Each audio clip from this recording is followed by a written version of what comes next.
left and right around here. Anytime AMAC bumps the desk when he comes in awful. For Chris Russell show, it's usually chaos. That's terrible. It's terrible. How are you though, friend? I'm good, buddy. How are you? Man? It's been what? Long time no talk. It's been what? Less than a week? Yeah, man. I was enjoying listening to you guys, you and Denton, late last week. Always love, because this is like Denton's original home. It's almost like a homecoming vibe when he comes back and hosts the show. So I'm always geeked up for that. Denton always has some of the most unique non-sports topics that you will ever get to. I think what were we discussing last week? Is lemonade juice? Was that correct? That is what we were discussing last week. You want to talk about a Hall of Fame early June conversation? Look no further than that. It's good. A lot on the docket, though, as I mentioned. Tomorrow, your boy's going to be boots on the ground. Maybe Kevin will have me on the show tomorrow. Maybe Kevin's show will be over by the time practices. Yeah. So that's a no-go. Maybe Friday. Who knows? We'll see. But tomorrow, going to be boots on the ground out in Ashburn for voluntary OTA number 2 that is open to the media. So super duper excited for that. We'll talk plenty of Commanders here throughout the show. John Keim of ESPN put together a really interesting article this morning. He dropped it at about 6 a.m. Eastern time. And the headline reads, Washington expecting huge leap from Jayden Daniels in his sophomore season. We'll discuss that and my expectations for the prince who was promised, Jayden Daniels, the one Jayden Daniels, and what he is going to be in 2025. I think you all have kind of picked up what I've put down with this. There is nothing he can do that I won't be on board with. Like, I am all in. I am drinking the Commander Kool-Aid. I've got a red shaded lipstick or a red rim around my lips from drinking all the Commander's Kool-Aid. But some pundits out there, as we find out throughout this offseason, some pundits out there not as high on the group as I am going into 2025. We'll let you hear from one Damian Woody a little bit later on in the program as well.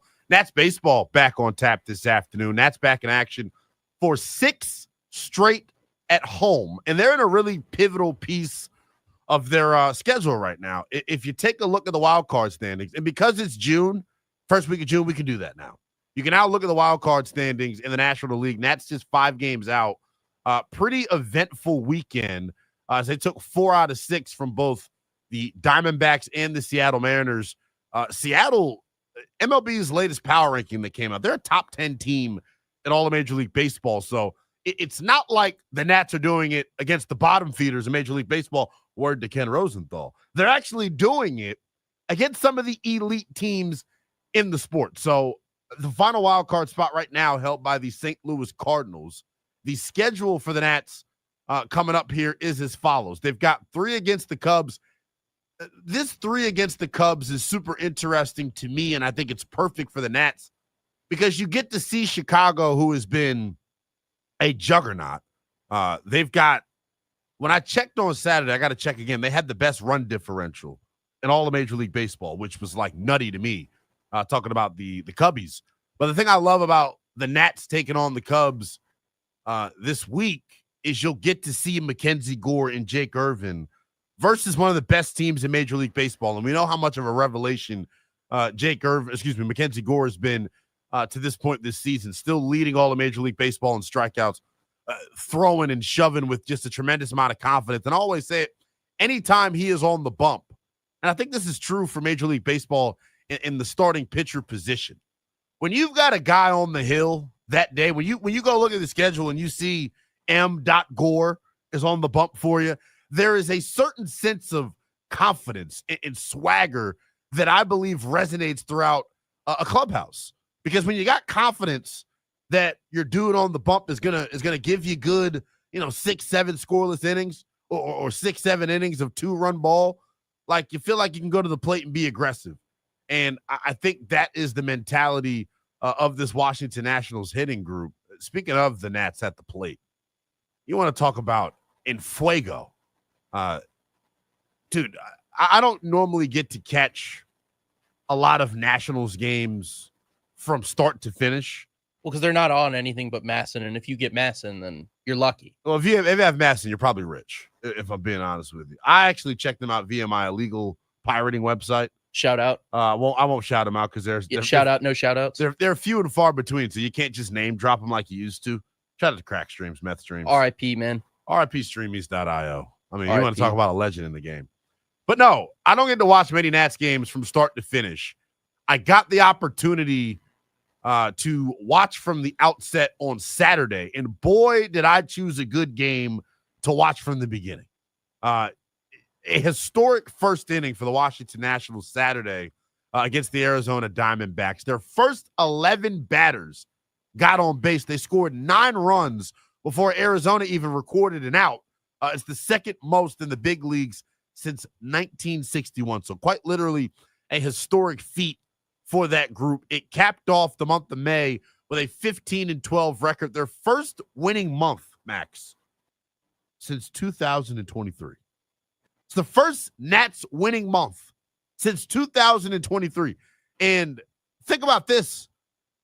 Nathaniel Lowe, who's been a key cog in this group, he was a Ranger back in 2023, right? Get ready to win a World Series. It's honestly sad. That's the word I'm going to use. It's sad that it's been that long since they've had a winning month. But I think the timing of it is super interesting. It's like ever since Ken Rosenthal dipped his pen in blood and went scorched earth in The Athletic, the Nats have been tacky hot. It's actually kind of ridiculous. Winners of like 11 out of their last 15. Like I continue to talk about, they're 5 games out of the final wild card spot in the National League, and it feels like that group is starting to trend up. Speaking of trending up, I think over this past weekend, you got your real deal introduction to the man, the myth, the legend. I mean, James Wood over this past weekend was absolutely bonkers, and I would never sit up here and proclaim to be a guy that watches all 162 of these bad boys. But I got the chance to peep the Nats over the weekend, and James Wood with just the most effortless swing that you will ever see out of a 6'7" giant. If you're a casual baseball fan out there and you don't understand just how good this 22-year-old is, Masson put up a graphic over the weekend that I thought really stole the show and perfectly, encapsulated just how good he's been right off the rip. They compared his numbers at the plate through his first, I think it's 56 games compared to Juan Soto and Bryce Harper. And the numbers are super comparable. He has got that type of potential. He is a MVP caliber type of player. He is a young man that I think by season's end, starting next year, if he's able to keep it up and continue this pace, he's going to be talked about as one of the best, most impactful players in all of Major League Baseball. And the thing that gets me with him, because Bryce Harper, right, the last MVP that this team had, if I'm not mistaken, when you think about when Bryce burst onto the scene, that was a veteran-laden Nats squad, right? That's a Nats squad that has Ian Desmond in the lineup, Anthony Rendon in the lineup. There's protection for Bryce Harper. James Wood is the only real bat in this Nats lineup outside of CJ Abrams that has life. So what he is doing, I think, is far more impressive. The numbers are interesting, and I'll pull them up here in a second. It's always cool anytime a new star is unearthed. We found that out, obviously, during football season with Jaden Daniels. It's great to have a local cat that you can root for. So, I'm sorry. This is through the first 136 career games. Juan Soto, had 26 home runs. Bryce Harper, 24 home runs. James Wood has 25. Juan Soto had 87 RBIs. Bryce Harper had 62. James Wood with 84. So, the production at the plate's uber similar. I think it may take a little time for Papa James, as I'm now calling him, because he's now made life easier for broke radio hosts like myself. Anytime he goes yard, 50% off a pie from Papa John's with the promo code JW50. The thing about Papa James, though, I feel like with Bryce, because of his flair for the dramatics, same thing with Juan, he's a showman. It feels like it may take a little bit longer for the national public to get hip to James Wood, to fully appreciate just how elite this kid is, because he's not your outspoken, flamboyant, arrogant young man. I always tell this story. I bumped into him at a Wizards game, quite literally bumped into his big ass. It was hard. He's big, 6'7", walking around, and my back was turned. I'm talking with a security guard, and I bump into him, and I look up, obviously, and it's James Wood. And James Wood, all 6'7" of them, wearing his Wrangler jeans, just a normal dude's dude, got on a pair of Asics, the most generic North Face jacket you'll ever see. He just looked like some random donk. It's funny because I had a very similar experience at a Caps game or a Caps playoff game over just a few weeks ago. I was trying to find a bathroom, and I made my there. Yeah, man. Well, so I found the bathroom, but the line was incredibly long. So I was like, I'm not waiting in this. I need to go. So I was on the 4th floor, so I went down to the 3rd, which is where the suites are. Yeah. Walked through the door expecting somebody to be like, hey, you can't be here. Nobody said that to me. So I just did a lap trying to find the bathroom, and I found James Wood walking around the concourse. There we go. I was like, what? He's massive, by the way. I normally don't respond to the comments. Uh-oh. Tell you, Wilson, you just call me a Toby doppelganger? Damn. If anything, Toby's a Lynnell doppelganger. Who the hell was here first? Tay Wilson? That's ridiculous. I can't believe I even commented on that. Ooh. Well, we go from that to this. A lot more to get to as we roll throughout the show. Nats are in action this afternoon as they take on the Chicago Cubs. You can hear all of the action over on our sister station, 106.7 The Fan. In this opening hour of the show, John Keim of ESPN, we mentioned his Jaden Daniels article that he dropped this morning.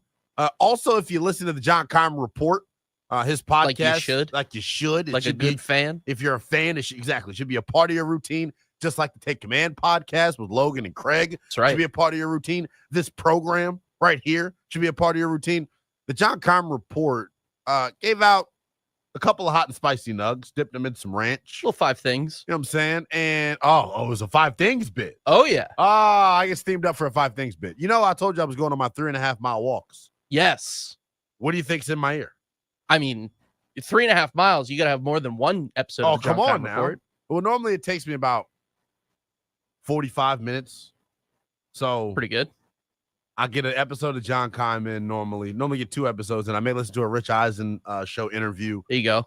But the latest episode of the John Keim Report, there are some hot and spicy nuggets dropped about Terry McLaurin and the state of his contract extension. Currently, him and the Commanders in the midst of negotiations, and we'll let you hear from John Keim coming up a little bit later, but talks are kind of quiet right now. And normally in Contractville, that's a good thing. So we'll see whether or not, Terry McLaurin gets an extension signed soon. Real quick, Max, if you could help me out with this. I can try. When did Sam Cosmi sign? Was it right before week 1? Ooh, it struck me as late. Yeah. So I'm thinking a similar timeline may be in play for Terry, but that would get things. Yeah, it was late. September 4th. So here's the thing with that. If they choose to, we can only go off of their track record to this point, correct? Sure. They better not wait until September 4th because that means Terry McLaurin won't be on the field until September 4th. You can call his bluff if you want to. Adam Peters, Dan Quinn, Cliff Kingsbury. I'm not. He showed me already what he's about. Ask Ron Rivera whether or not Terry's showing up without the bag. Deservedly so, though. Deservedly so. So that gives me a little bit of pause when I think about the timeline of Sam Cosmi's contract. Tay Wilson was saying James Wood is a Toby doppelganger. Now that's interesting. It is interesting. That's interesting. It's if you put Toby through a taffy puller. Yeah, right. But no, that's Tay Wilson's funny. But no, time's ticking here.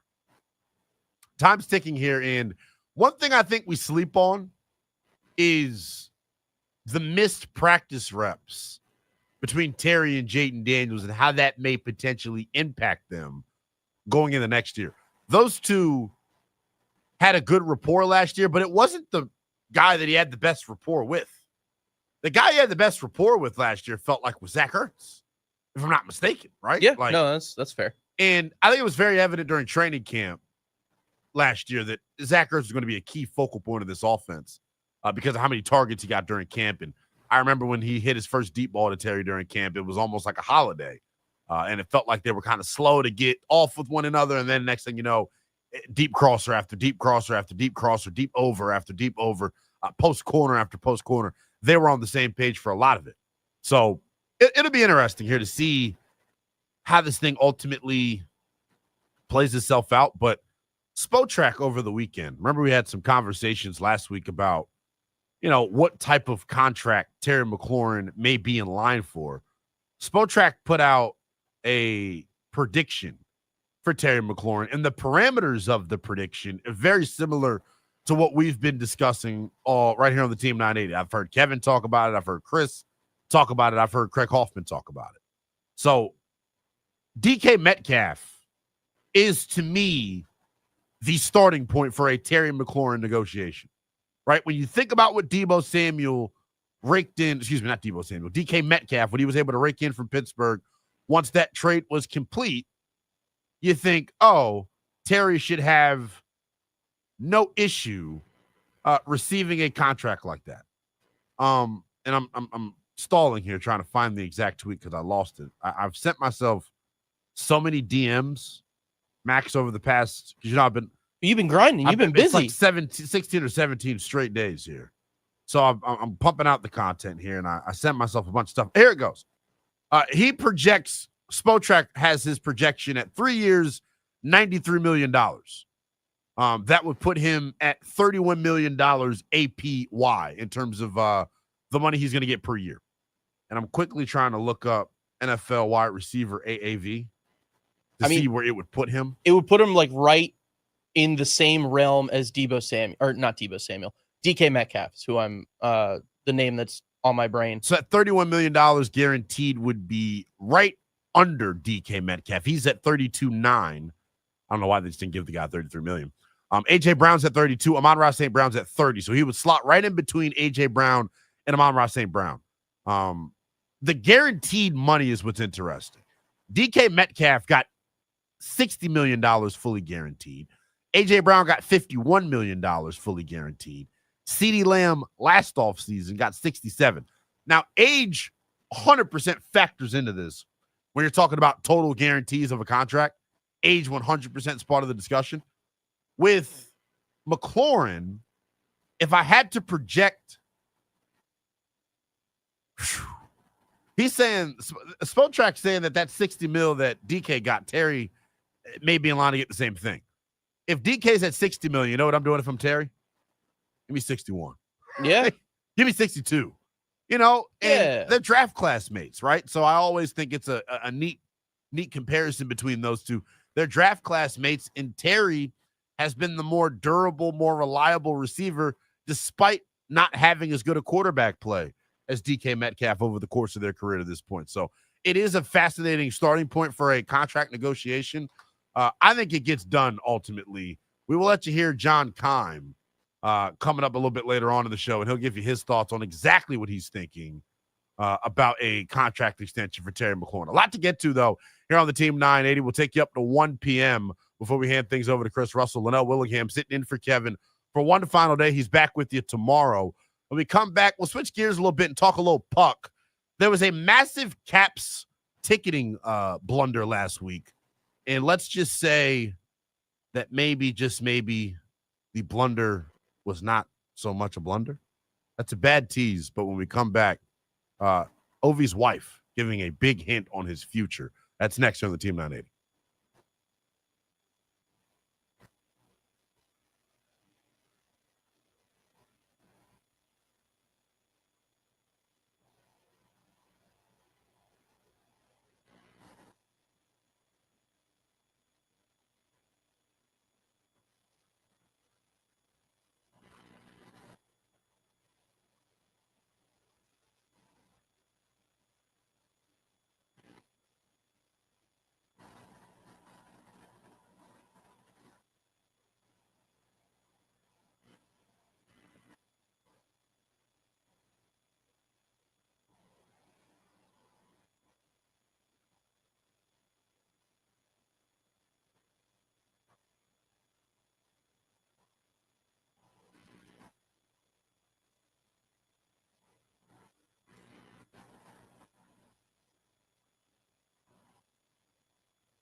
301-230-0980, the number right here on the Team 980. We're always live and free on the Odyssey app as well. Lynnell Willingham taking you up to 1 o'clock. Kevin Sheehan back in the saddle tomorrow.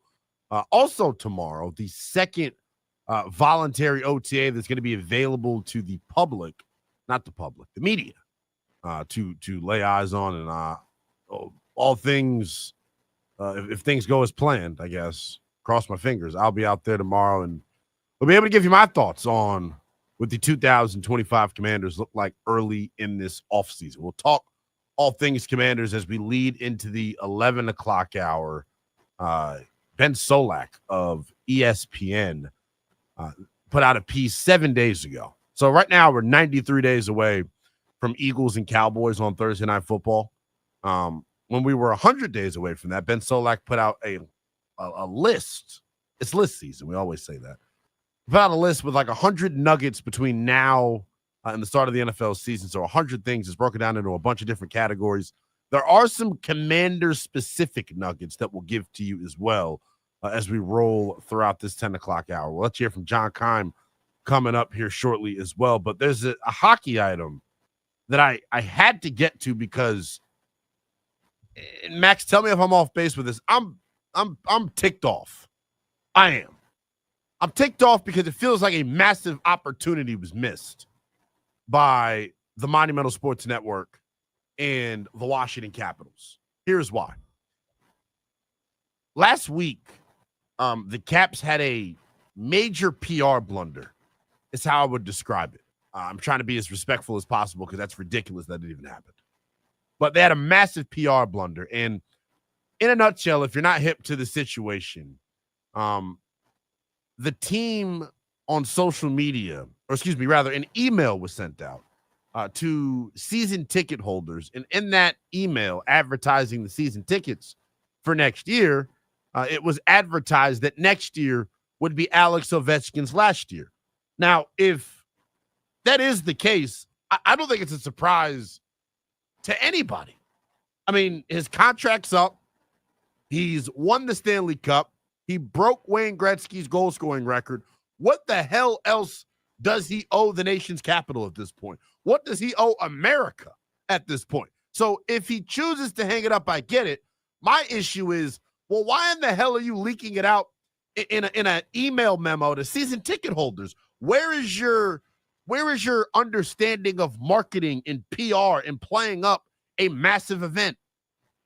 So I didn't agree with the leak, but Caps came out last Thursday and said on social media that, hey, no decision's been made on Ovi's future in the NFL.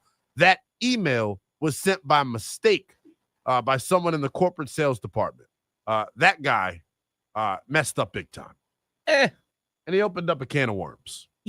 Sure, he did, but at the same time, like his wife Natsia said something over the last week or weekend or whatever, that this is kind of the plan. But and that's my issue. And me, dude, listen, you can go back. I've got an article from February of 2024, where Ovi sat down with for a Russian language interview with Sports Express.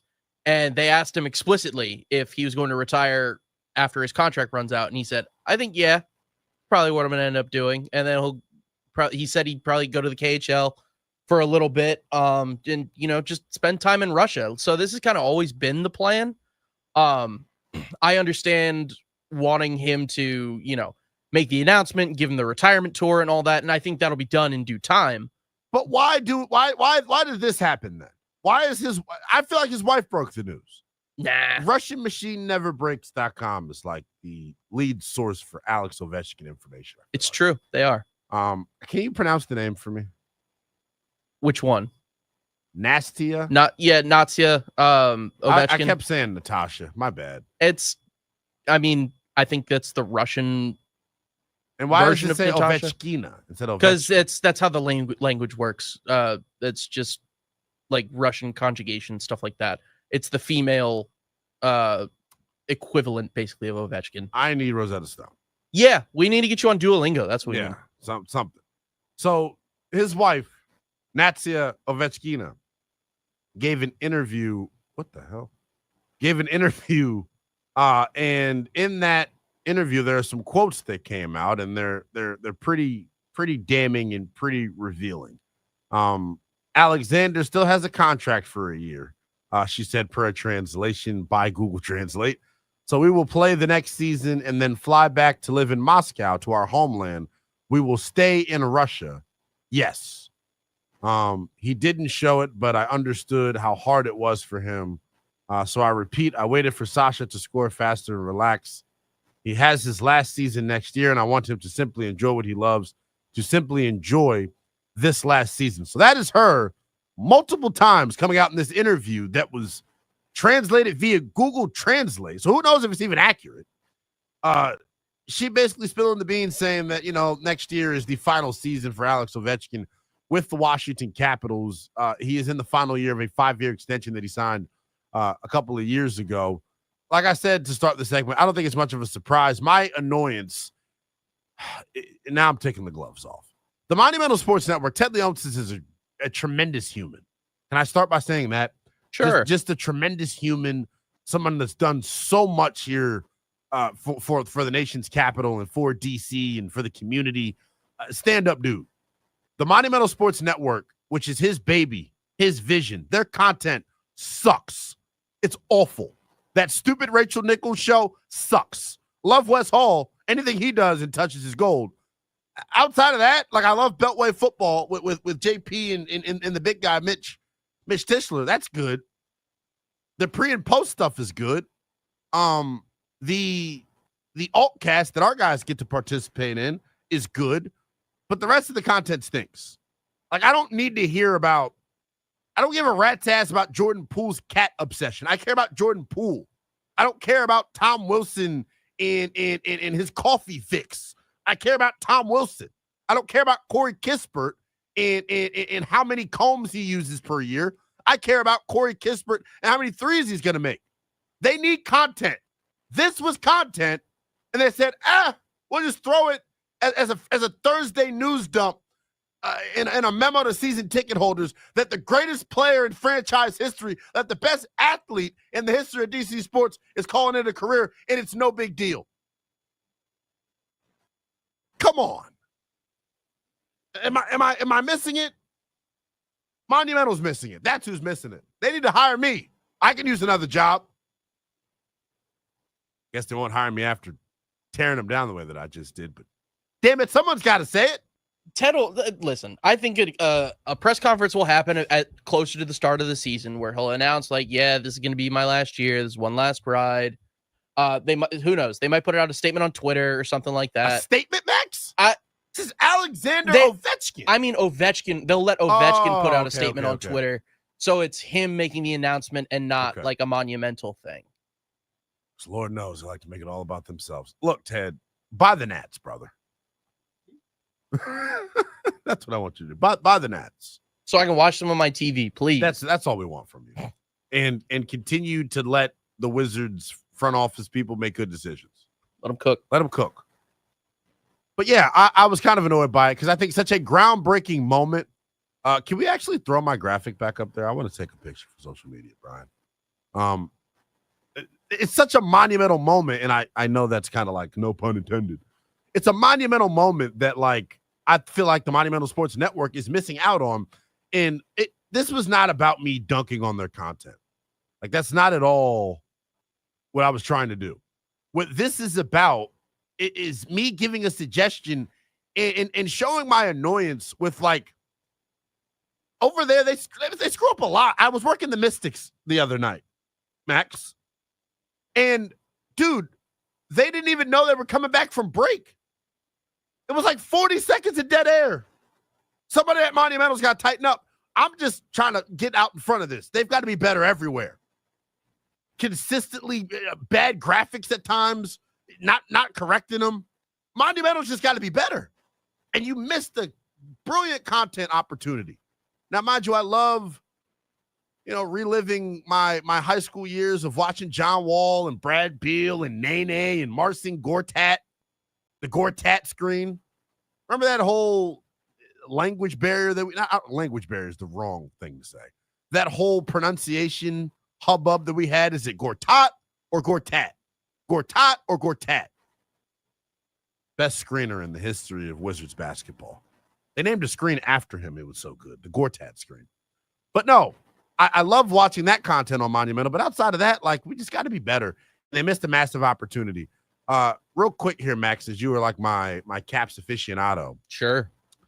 The moves that they made this offseason, when you think about Chikrin and Logan Thompson, their core is locked up for a good chunk of time here. What I say all that to say, I think life after Alex Ovechkin may be better for this group than life with Alex Ovechkin. Because if you watched his postseason impact was as good as me and you. He won game 3 against Montreal? Yeah. And outside of that, not OT game winner, first of his career. And that should show you kind of the postseason struggles that he's kind of had throughout his career. I don't want to call them struggles. That's hyperbolizing it. But for a guy that's played as long as he has and has played in as many playoff games as he has, you'd expect. It's wild that was his first. Yeah. So, but his impact was only on the offensive end, and defensively, he's kind of stuck in the mud. Yeah, it became pretty apparent during the series against Carolina when he was just kind of he was floating around out there trying to hide along the boards and stuff like that. But it is going to get a little bit easier when you have this $9.5 million coming off the books. You've got Oshie coming off. You've got Backstrom's contract is officially done. So yeah, you're gonna have a lot more room to play with. So I could see them taking a big swing in the offseason. I mean, they said they wanted to. What does that look like? If they were going to take a big swing, is that big swing for a defenseman? It depends. They could definitely get Marner in there, but you kind of have Chikrin taking that John Carlson type role. Yeah. So you don't really need a guy like Marner. You kind of need more forwards. So like Brock Besser could be. They've been linked to him for a long time. I know they like him. So that could definitely be something that happens in the near future. But I mean, we'll see kind of where it goes. I think they're going to have, they're going to let a couple guys kind of fall off the books. I think Eller's going to come off. Yeah. I think they'll re-sign Bavillier. They'll probably let Mangiapane go. Radish comes off. Hendrix Lapierre is a restricted free agent this year. That's another one, which is interesting. Our guy Scotty G says, "What's good? What's up, Scotty G?" Does Anthony Bavillier get re-signed? I hope so. He injects a little bit of speed into the lineup.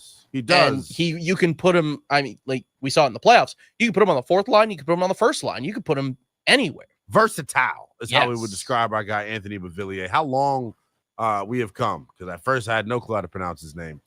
Formerly of the Pittsburgh Penguins, the Caps acquired him at the trade deadline. We'll see, though, what is next for the Capitals and how active they are this offseason. And we'll keep you up to speed as we await word as to whether or not next year is the final year for Alex Ovechkin. 301-230-0980 is the number right here on the Kevin Sheehan Show. We'll take you up to 1 p.m. Lynnell Willingham sitting in for Kevin Sheehan. He's back with you tomorrow. When we come back, let you hear from our pal John Keim of ESPN. He had some thoughts on Terry McLaurin and where contract discussions stand between him and the team on his podcast, the John Keim Report. We'll let you hear those nuggets next. This is the Team 980.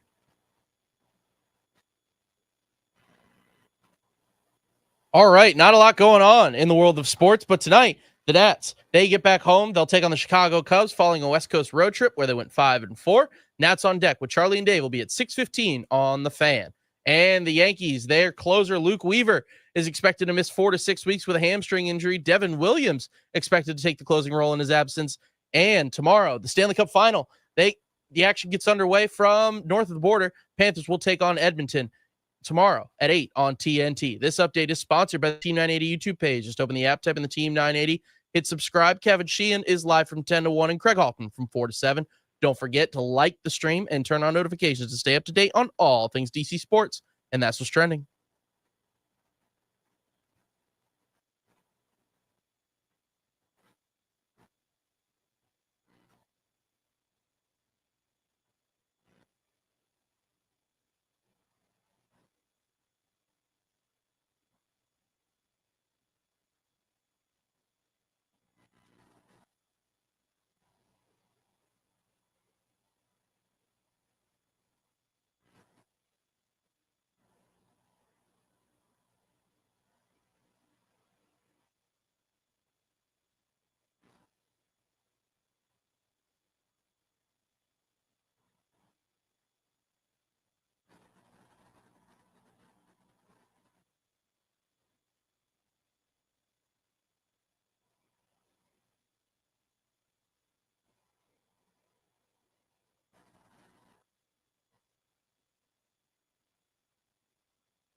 301-230-0980, the number right here on the Kevin Sheehan Show. We'll take you up to 1 p.m. before we hand things over to Chris Russell.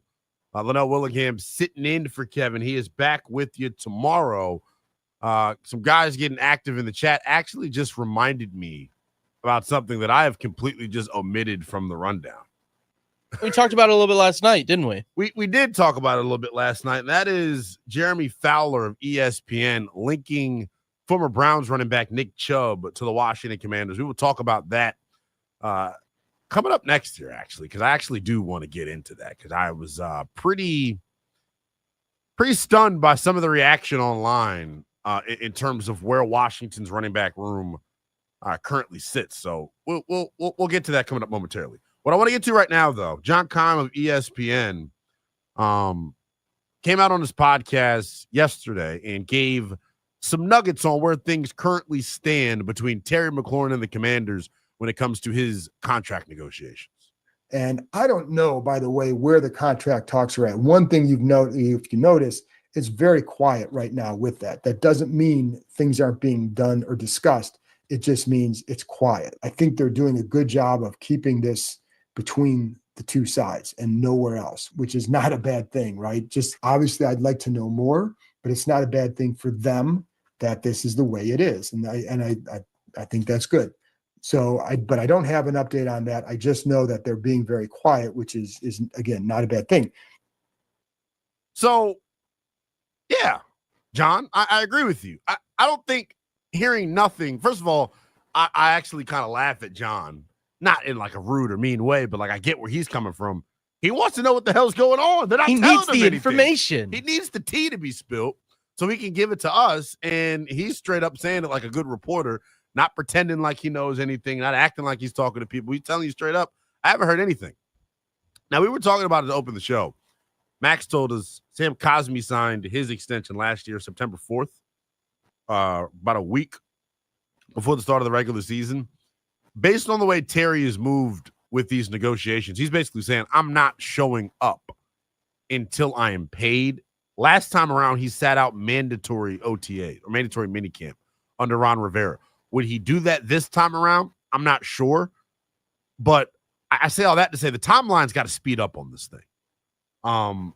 There are no new wide receiver deals coming for you to look at and judge. So, like, the numbers are what they are. Just get a deal done. I wonder if they're – I doubt they play hardball with him. There's no benefit of playing. There's no benefit of playing hardball with him. None. But, like, what if you love Jalen Lane? And what if you see a future with Deebo Samuel? That shouldn't impact a Terry extension. If I love Jalen Lane, I would love Terry McLaurin and Jalen Lane more. Exactly. You can what's the old saying? You can spin two plates at once, right? Like, I totally agree with you, Max. But I think what we need to brace ourselves for as a fan base, and I know this is kind of an uncomfortable convo to have, and maybe it's premature. This, in all likelihood, is his final contract here in Washington.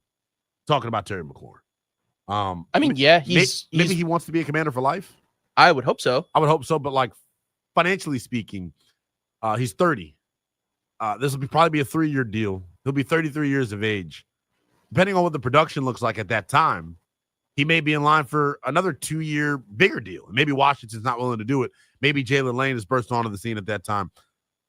I just think it kind of aligns with Jayden Daniels and his contract, and when that becomes inflated, this is an interesting comment from Scotty G. He calls him one of the last real Redskins. That's interesting. Well, he is. He is, because he was drafted by the Redskins. So there is that. I think you're going to pay him no matter what. We gave you the contract numbers and the projection that Spotrac gave, and I think they're pretty spot on when it comes to this. I feel like it's tough. I feel like with McLaurin, when we have these discussions about his value to the organization and what he means, I'm never going to undersell how important he is to the team. But I also think, and maybe I'm wrong with this, I think we overvalue him here locally. Not to say that he's not one of them ones at the wide receiver position. I'm not saying that at all. I just think we maybe overvalue him a little bit, and I can tell that we do based on the frustration that some folks had around him and, where he was ranked amongst the NFL's top wide receivers. We had Trevor Sycamore on a couple of weeks ago, and he told us, like when putting together his evaluation for Terry McLaurin, it was one of the most difficult ones to do simply because, there's a range that he falls in. He can, be as ranked as high as 9 and ranked as low as 19. I don't think it's any slight to Terry. I think it's a byproduct of wide receiver clearly being the deepest position group in all the National Football League. So the fact that he's even in that discussion, in that conversation, kind of lends itself to, how good he actually is. So here is the contract projection from Spotrac. 3 years, $93 million. The guarantees is still kind of up in the air here. They're trying to model the Debo or the DK Metcalf contract extension that was given out by Pittsburgh earlier this offseason. DK getting $33 million per year, $60 million guaranteed.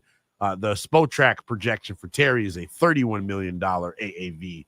And I think if your AAV is going to be that, I look at, DK's and go, hey, if DK is getting $60 million guaranteed, I need $62 million guaranteed. Because I think if you're Terry McLaurin, all of the analytics and numbers point to you being the better wide receiver. So Rob Bigelow, first of all, hell of a name, types in the chat and says, A.J. Brown just signed 3 at 96 a year ago. Terry is not A.J. Brown. 3 for 85 to 90 should be what the range is. I agree with that he's not A.J. Brown. I would never come out and be ignorant and say that. But with Terry, the AAV for him, I think he has the right statistically to put himself in that Amon-Ra, Tyreek Hill, Brandon Ayuk combo. Like his AAV is going, he is going to be in that $30+ million per year tier. I don't think there's any sort of debate about that at all. Come on. Is that a hot take that I just gave out? Our guy Kenny tweets at me and says, saying we've overvalued Terry is a hot take. That's not a hot take at all. I think it's what every fan base does for their best players. You overvalue them. You make them another player we overvalue? Sam Cosmi. You all act like Sam Cosmi's a honorary member of the Hogs. He got his ass kicked down the stretch last year. It was not very good. His play fell off drastically, and I hate that it, finishes with a torn ACL, but, he's got to get better. But to say that we overvalue Terry, I don't think that's a stretch at all. When I say we overvalue him, some of you act like he's a top 5 wide receiver in this league. That's what I mean by overvaluing him. He is clearly not in the elite tier of wideouts.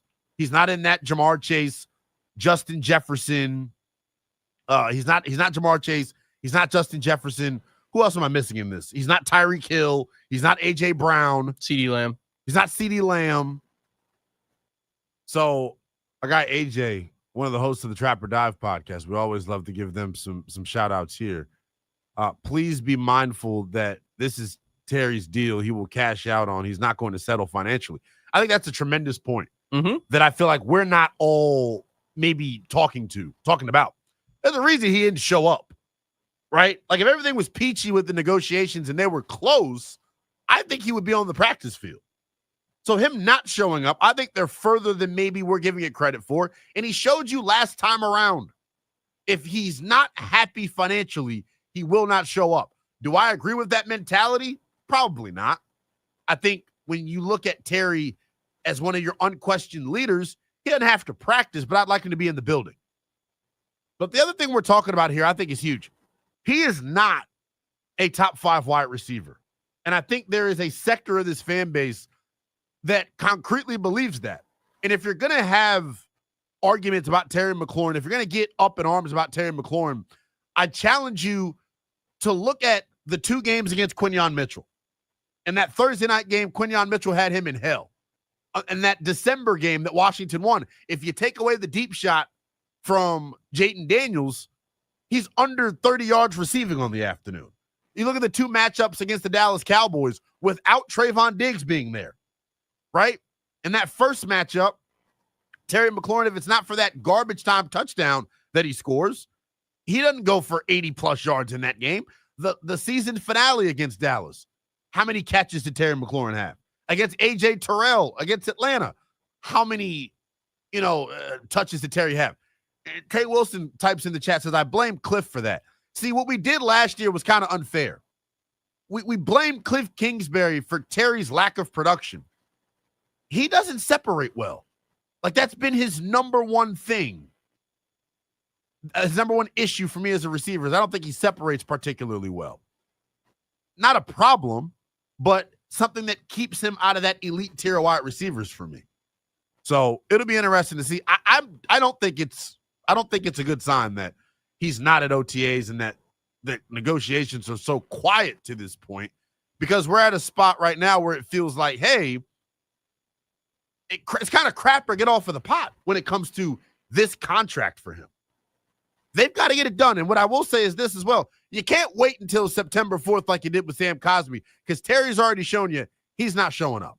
301-230-0980 is the number. We got a couple of calls on Terry McLaurin. We'll get to that on the other side of the break. Don't go anywhere. It's the Team 980.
301-230-0980, the number right here on the Kevin Sheehan Show. Youngest in charge, Lynnell Willingham, sitting in for Kevin. He is back with you tomorrow. Normally in sports radio, this is why our job is amazing. You kind of just let the people take you where you need to be taken. I had no plans on talking Terry McLaurin in great detail today, but here we are, and we got a couple of calls and a bunch of comments in the chat on it as well. What are we parsing over right now? Like, what is on top? What is on deck right now with this Terry McLaurin conversation? I will lay out my thoughts once again very concretely. I think as a fan base, and it's hard to generalize all of us together because some are smarter than others. It's a bell curve. It always has been. You know, it just is. I think generally speaking, though, when I hear folks talk about Terry McLaurin, I feel like he's being overvalued just a tad. There was a lot of hubbub made last year. And really even last week, I remember I told you all I had Trevor Sikkema on. He said, ranking Terry amongst his top 10 guys, he ultimately put him at number 10. But his range was anywhere from 9 to 19. So, and I'll pull up the PFF list one more time here.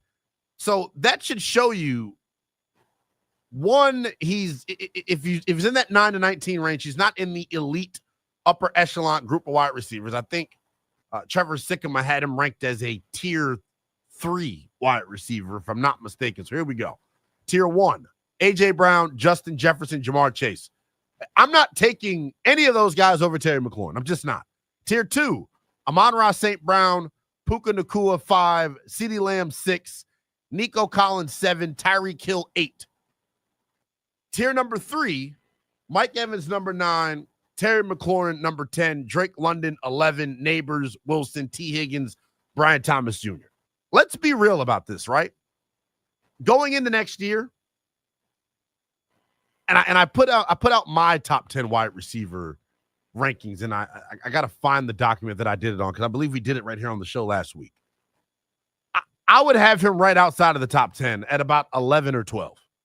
I think I can clearly give you 10 guys that I would prefer over Terry McLaurin. And this has to do with age. This has to do with productivity and potential. You want to name some dudes? A.J. Brown. We can count him here. Okay. Yeah, sure. A.J. Brown 1. Justin Jefferson 2. Jamar Chase 3. CeeDee Lamb 4. Nico Collins 5. Puka Nacua 6. I'll count it. Tyreek Hill. Tyreek's old, man. Man, Tyreek had one down year. He's hanging out with Aiden Ross. Tyreek Hill having a down year last year should not skew how he is viewed amongst the top 10 wide receivers in the NFL. It's going to skew it for me, especially because he's on the wrong side of 30 now, and that does not last when you are a speed demon. Well, he's a unicorn, though. His production last year. Father Time gets everyone, except for LeBron James. Him last year, though, talking about Tyreek and his statistical drop-off was a byproduct of Tua not being healthy. No one in this league could run with Tyreek Hill still. So I would still prefer him over Terry. 6. I'm at 6. Brian said Mike Evans, 7. Mike Evans, yes. Puka Nacua, do we have him on there? Yes, we do. I would put Puka Nacua over Terry McLaurin at this point. Nico Collins, yes, we have over Terry at this point. Right? Yeah. Amon-Ra. See, I'm not an Amon-Ra guy. Interesting. I'm kind of in the same boat. I think Terry can do everything Amon-Ra can do. I don't think Amon-Ra can do everything Terry can do. I don't know if Amon-Ra can win consistently on the outside as a true X the way Terry McLaurin does. He is a slot god, is the best way that I could put him. Who else would I go with here? I think we're at 7. Are we talking about production or like how are we ranking this? Can we act? You said guys, you take over Terry. Can we just do this like pure athletic ability, pure speed, pure? It's not about quarterback situations, none of that. I'm talking about if I line up and I'm picking a 7-on-7 team, who I'm taking over Terry. I take Garrett Wilson. Malik Neighbors. Yes, I would take Malik. Like, if you're not going to admit that Malik Neighbors is better than Terry McLaurin, no, it's absolutely true. Like, that's just hard on you as a fan. You're asleep. Like, that's just tough. Like, I'm taking Malik Neighbors. I think he's a better overall wide receiver than Terry. I think Garrett Wilson would probably be somebody that I have an argument for. He didn't have the production last year, but he'll have it this year. Devontae Adams is still better than Terry McLaurin. Dog, you watch him next year with Matthew Stafford. Matthew Stafford's old ass. Opposite Puka Nacua. Maybe I'm stretching here. Brian Thomas Jr. Sure, yeah, we can throw BTJ in there. Like, he's a dog, man. Like, it's not a slight to Terry is what I want people to keep understanding here. It's not that it's a slight to Terry. We're arguing and debating the most loaded position group in all of the National Football League. Easily. 301-230-0980. Max, we just had a bunch of calls flood in. Oh boy. So we'll rack up those while I take a couple here. Let's go to Leon in DC to lead us off here. What's going on, Leon? Got the phone potted up. Is the phone potted up? Leon, what's going on, my man? Hold on. Can you hear me? I got you, brother. What's going on? Yeah, man, I heard you say something about Terry McLaurin. I can't talk long, but I don't think that us fans overrate him. He's the best wide receiver we've had. We've always looked at Art Monk as the best, but as you see in the stats, he's been the most consistent. The guy doesn't get hurt. He's going on, year 5 of 1,000 yards racking up. And last but not least, this is the best quarterback he's ever had. Yes, for sure. I mean, he's coming off 13 touchdowns last year. That's amazing. I don't know when we last had a wide receiver get over 10. For sure. That's all I want to say, man. I got to get back to work. I got just want you, to brother. leave you with that. Hey, I appreciate it. Enjoy the rest of your work day, we man. rate him. For sure. So I guess I need to walk back my comment, but really I don't, though. I think we overrate Terry overall as a fan base. And when I say overrate him, some of you all put him in that elite tier. And we just went through the guys that I believe are in that tier. He's not A.J. Brown. He's not Justin Jefferson. He's not Jamar Chase. He's not CeeDee Lamb. He's not Nico Collins. He's not Tyreek Hill. He's not Mike Evans. Like, that's, and it's not to slight Terry. It's just how I view him compared to some of the other elite wideouts in the NFL. He's a bona fide number one and one of the better number ones in the NFL. I say he's anywhere between, I think he's anywhere between the 10th best receiver in the NFL and like the 15th best receiver in the NFL. I don't think he's inside of the top 10, though. No. I can easily give you 10 guys 7 days out of the week, twice on Sundays, who I would take over Terry McLaurin. And then look at the chat. Look at the chat. 2 bad games versus Quinyon Mitchell. You guys are acting like the excuses that we bake in for him are lethal at points. It's frustrating. Now, where he did turn up last year, he looked elite after the catch last year at times. He did. You look at the Detroit Lions game, the Philadelphia Eagles game, and the NFC Championship game. I don't know. Let's actually go back and look at some of the numbers, because I see you all are talking about who Terry was in hell against last year. And look, it was not easy for Terry McLaurin last year. He put up his numbers, but it wasn't easy. Now, 13 touchdowns during the regular season, second most in the NFL. Like, that's hard to argue with. But, like, there were some games last year where Terry kind of went AWOL, is the best way that I can put it. And every time Terry goes AWOL, we have this problem of saying, oh, it's Cliff Kingsbury's fault. It's Cliff Kingsbury's fault. Okay. Not always the case. I continue to look, that second Philadelphia Eagles game, Terry got 6 targets, had 5 catches. If you take away the 32-yard touchdown that he had, it's 5 catches for 28 yards. That's not good, right? Now, New Orleans, he had 7 for 73. Terry should have went for 150 versus New Orleans, but Jayden couldn't hit him. The first game against Quinyon Mitchell, 2 targets, 1 reception. And a gotta-have-it game against your division rival. You let a rookie corner put you in hell. Like, it just is what it is. All of the advanced analytics on Terry McLaurin against Quinyon Mitchell showed that Quinyon was the better player that day. And that's no slight to Terry. Quinyon can play. The 2 matchups against Deontay Banks and the Giants, Terry comes up with 2 touchdowns because he beats them in a phone booth in the red zone. But outside of that, they scored 27 points as an offense against the Giants, and they kind of struggled to move the ball a little bit. And Terry wasn't much of a factor. He wasn't. So there were games last year where he kind of disappointed. The Tampa Bay game in week 1. Now, I get it. It's week 1. This passing offense was not what it was now. But that's just how I go. 301-230-0980 is the number. your thoughts on Terry McLaurin. Is he a bona fide top 10 wide receiver to you? Is he a bona fide top 10 wide receiver to you? I think there's an argument to be made. I would put him anywhere from 10 to 15. I don't think he's concretely, though, in the top 10. 301-230-0980 is the number. Let's go out to Lap in D.C. wants to chime in. What's going on, Lap? Hey, what's up, Lynnell? What's going on, brother? How you doing? My call, man. For sure.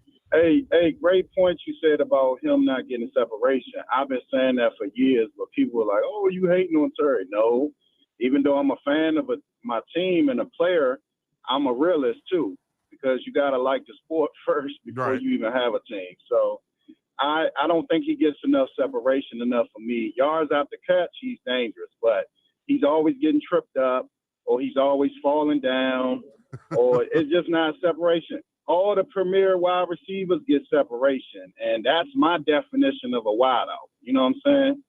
So if he works on that, he'll be even better, because there's a lot of those games, like you said, he didn't do much, but he'll make a play and then he'll have 30 yards. Can I say something else? Can I say something else Lap, that's turned into a baked excuse for Terry McLaurin? I'm seeing it here in the chat. People are saying he got locked down by A.J. Terrell and they're shading a safety to his side. Are you guys out of your rabbit-ass mind? You don't think every wide receiver in the end, you don't think Justin Jefferson is getting bracketed every week? You don't think Jamar Chase is getting bracketed every week? Give me a break. Don't use that as an excuse. Come on. Every elite wide receiver deals with that. If you can't take the heat, get the hell out the kitchen. Two other things, Lynnell. So the other caller was saying about his, 1,000 yards. He has been consistent in that regard. Who are the other wide receivers that he has to compete for targets with? Well, nobody really. Exactly. But I'm just saying it without a consistent quarterback play, for him to get 1,000 yards, that's still pretty good. But this is the thing. This is the thing. Anybody can go get 1,000 yards when you're the only wide receiver on your team. Terry hasn't had anybody to compete with targets for. Yeah, but I still think he should have more 100-yard, 100-plus, 150-yard I games. totally agree. And Lap, we got a bunch of other dudes, so we're gonna drop you and let you go here as we're creeping up on the break. But this is fascinating to me, because I don't want this conversation to turn into some dunk contest on top of Terry McLaurin. I'm not trying to poo-poo Terry McLaurin at all. Like I continue to say, I put him anywhere from 10 to 15. But to call him an elite wide receiver, I saved that elite word for Jamar Chase, Justin Jefferson, in the names that are in that category. Let's go to Kenny in Charlotte, chiming in on the Odyssey app. What's going on, Kenny? How you doing, man? What's up, Lynnell? What's going on, brother? Man, you disappointing me a little bit, man, because you said you kind of talking out the side of your neck two different ways, man. You saying you're not trying to poo-poo him, but that's the tone that you're giving off. That's the tone. I hear that. You understand that? I mean, that's why. Yeah. So my thing is, let's look at last year. Pull up some stats on, some of the elite receivers' worst games, right? I mean, everybody has those kind of games. The point that I want to make ultimately is, what round was Terry drafted in? The third, right? Third, fourth round? Right. He came on this team as supposedly just a special teams guy. And I think look what he's done from the time he was drafted up until now with all of those different quarterbacks. You see the work ethic, you see the dog. And one of the things that I don't want the organization to make a mistake on is going back on their word as it pertains to the brotherhood. For sure. Is $4 million. You wanted to use him as the face of brotherhood when Dan Quinn and them first got here.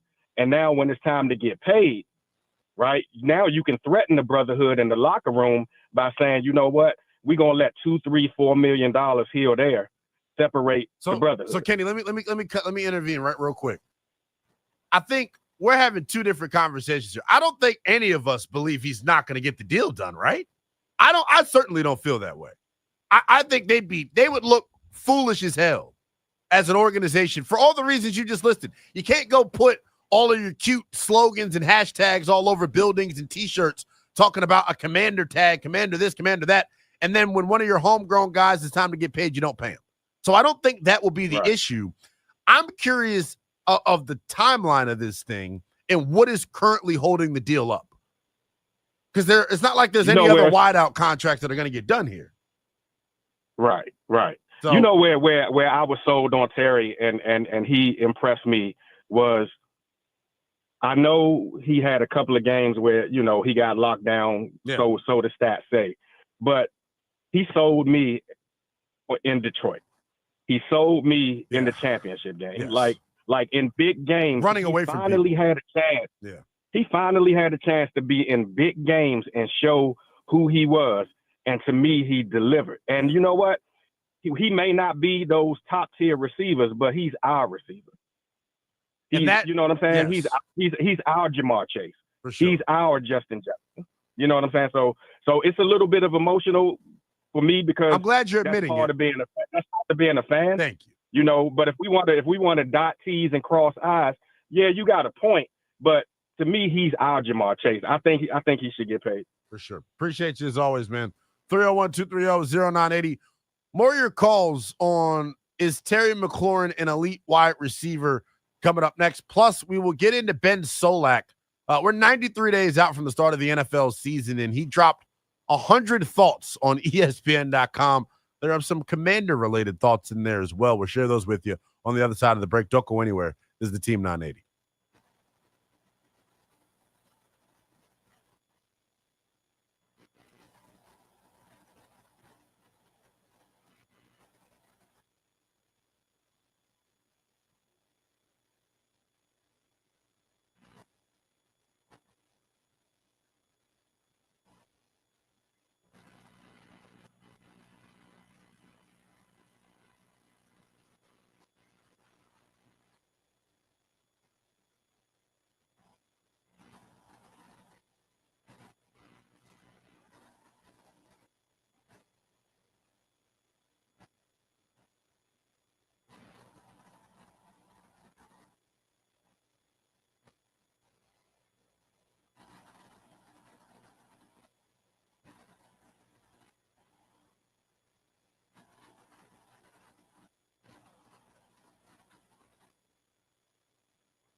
301-230-0980, the number right here on the Kevin Sheehan Show. We're taking you up to 1 p.m. before we dish the rock to Chris Russell.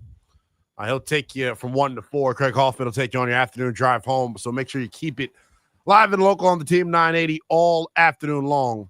No guests, just me and you at 301-230-0980. We'll continue the conversation surrounding Terry McLaurin. Spotrac projects him to get, every time I pull this up, I quickly lose the tweet. So maybe I should just send it to myself, huh, Max? Stop being an idiot. It'd be a good idea, but a good idea. Spotrac currently projects him, I think it's 3 years, $91 million in AAV of 30, about 31. And it kind of mirrors the DK Metcalf extension that was given out by Pittsburgh earlier this offseason. I think that's a fair number for Terry McLaurin. I think the question I have, and we'll let you hear from John Con. So it's 3 for 93, rather, is what Spotrac is projecting. $31 million AAV. DK got $33 million AAV, and he had $60 million guaranteed. I think the guaranteed money piece of this is going to potentially be interesting for Terry. If I'm Terry, like, DK got $60 million guaranteed. AJ Brown last year got $51 million guaranteed. CeeDee Lamb got $67. I'm looking at $62 million guaranteed. It's like my starting point. Shut up, Siri. I'm looking. That would be my starting point if I'm Terry McLaurin. I need at least $62 million guaranteed. I'm wondering what's taking so long, though. Because last year with Sam Cosmi, like, Cosmi could have held out. He chose not to. Ended up getting his extension. Terry McLaurin, if they move on the same timeline as Cosmi, he didn't sign his extension until September the 4th. There's no way in hell they can wait that long. What do you think the big holdup is right now? And should there be a holdup? I think we asked the question last week. Should a Terry extension, should his age be taken into consideration, or should they just give the man a blank check? I think a lot of you went the route of the blank check. Clearly they're not doing that, or Terry would be in attendance. 301-230-0980 is the number. My main man, Jason and Laura, what's going on, man? How are you? Lynnell, what's up, brother? How you doing? Glad to see you filling over Kev. Look, I love Terry to death. I have a couple of his jerseys. But we got to, as fans, got to be honest. He's not elite. He's not even on any other team in our division the number one receiver. Damn. I mean, everybody in the division's got a better receiver than him. Yes. But he is an elite citizen. He is an elite teammate. He's an elite leader. All those things are good, never in trouble. But he don't separate well. He's not the greatest route runner. Your man Max is getting on me. I don't think he's a great catcher because he doesn't catch with his hands. He catches with his arms and body, which if you had a young kid that you wanted to be the best wide receiver in the world, you wouldn't look at Terry because he doesn't catch with his hands. But I think we should pay him, but we got to be honest with ourselves. The elite playmaker on our offense is JD5. It's not Terry. Now, Terry had his best year he ever had since his rookie year because he had a better quarterback and he had a good coordinator in Kingsbury. But what is he doing in practice? Kingsbury never made it a priority to get this guy a ball. There's a reason for that, guys. There's a reason for that. They see him in practice every day. It never was made prominent to get him the ball every single game. There's a reason for that. I think it's a good point. Appreciate the call as always, Jason. I hope everything is well with you and yours, my man. My guy, Scotty G, types in, how did Terry being elite become the topic here? I don't know. I don't know how this – I honestly don't know how we got here. Well, you know, topics move, they shape. It's like clay, really. Yes. A radio show is just a block of clay. Yeah. And we try and mold it, but you help us. You are the Patrick Swayze. Look at you. Ghost. What a line. Yeah. But no, I think Max hits it right on the head. Like, the conversation is naturally, organically gotten here. Is he elite? I don't think anybody should be calling him elite. Like, that's where I say I need to slow the hell down. He's upper tier, not elite. He's one of the upper echelon receivers in the league. He's a good wideout. Now, to say that he wouldn't be a number one on any is completely false. To who? Terry would be a number one on. He'd be a number one in New York over Neighbors? No. On a good majority of teams, not. Oh yeah, like, the in division comment kind of triggered me because it was like, damn, you're right. Yeah, like that's just because there are good wide receivers in this division. It's true. You damn right you moved the conversation, AJ. I'm stunned. I had no clue that this is where we were going to end up going. There's a lot more that we want to get into, but we got a couple more calls to rake through. Donald is in D.C., wants to chime in on Terry as well. What's going on, Donald? Hello, fellas. What's going on, man? How y'all doing? Doing good. Enjoying the convo. You all are hilarious. Yeah, with one thing for certain, too, for sure. I don't think that Terry McLaurin is an elite athlete or elite receiver. I don't think most of the receivers that y'all call elite is elite. The thing with them is that they're playing with great quarterbacks, veteran quarterbacks down in Detroit, veteran quarterbacks in Dallas, veteran quarterbacks down in New York, all over the field, down in Cincinnati. But one thing this guy do, he works hard. He's worth every dime that we give him to be a third-round pick. And he's not the tallest. I was in training camp 2 years in a row. I'm 5'9 3/4. He's probably the same size as me. So when you're talking about Jefferson and all these other guys, the dude in Detroit is small, but he had a great athletic father, so he trained at a young age. But other than that, for a third-round pick, I think he's in the top 10 receivers. And some of the receivers that y'all call elite. But hold on, Donald. This is where I got to stop you. What does him being drafted in the third round have to do with him being an elite wide receiver? Why do we keep bringing that up like he deserves like bonus points for being a third rounder? Like that means nothing. Early in his career, look how many different quarterbacks he played under, and all of them was some garbage. Dude, Justin Jefferson had Sam Darnold last year. Sam Darnold is not elite, but he's a top quarterback coming out of college. No, he's not. Just didn't get coming in out the of right college, system. yes. Okay, I hear you. Coming out of college, yes. I give you that. If you put these guys that came out of college on good teams and they stop rushing them to be elite, just like Baker Mayfield. I tell my son all the time, when they were saying Baker Mayfield was a bum, I told my son, if they put the kid in the right position and the right team and the right coordinators, he is a better quarterback than they're giving him credit for. Dude, all the receivers that you're talking about in Philadelphia, he was down at Alabama. These dudes are naturally gifted players. But when I say elite receivers, I'm talking about Art Monk, Gary Clark, Ricky Sanders, Virgil Say, all the guys I watched. But it took Art Monk 10, 15 years to get in the Hall of Fame. Well, so when you call a person elite, I think they throw it around with athletes too much anyway. I agree. Because I don't think LeBron James or Michael Jordan is not the best player that I saw. Wow. And I'm 60-something years old. I've seen some great players, and they're not even in the top 5. But the media, ESPN, and the rest of y'all keep throwing tags on these guys, and these guys is not all that. They're not. Most of them guys that you're talking about in the NFL right now wasn't even better than Steve Largent down in Seattle. Wow.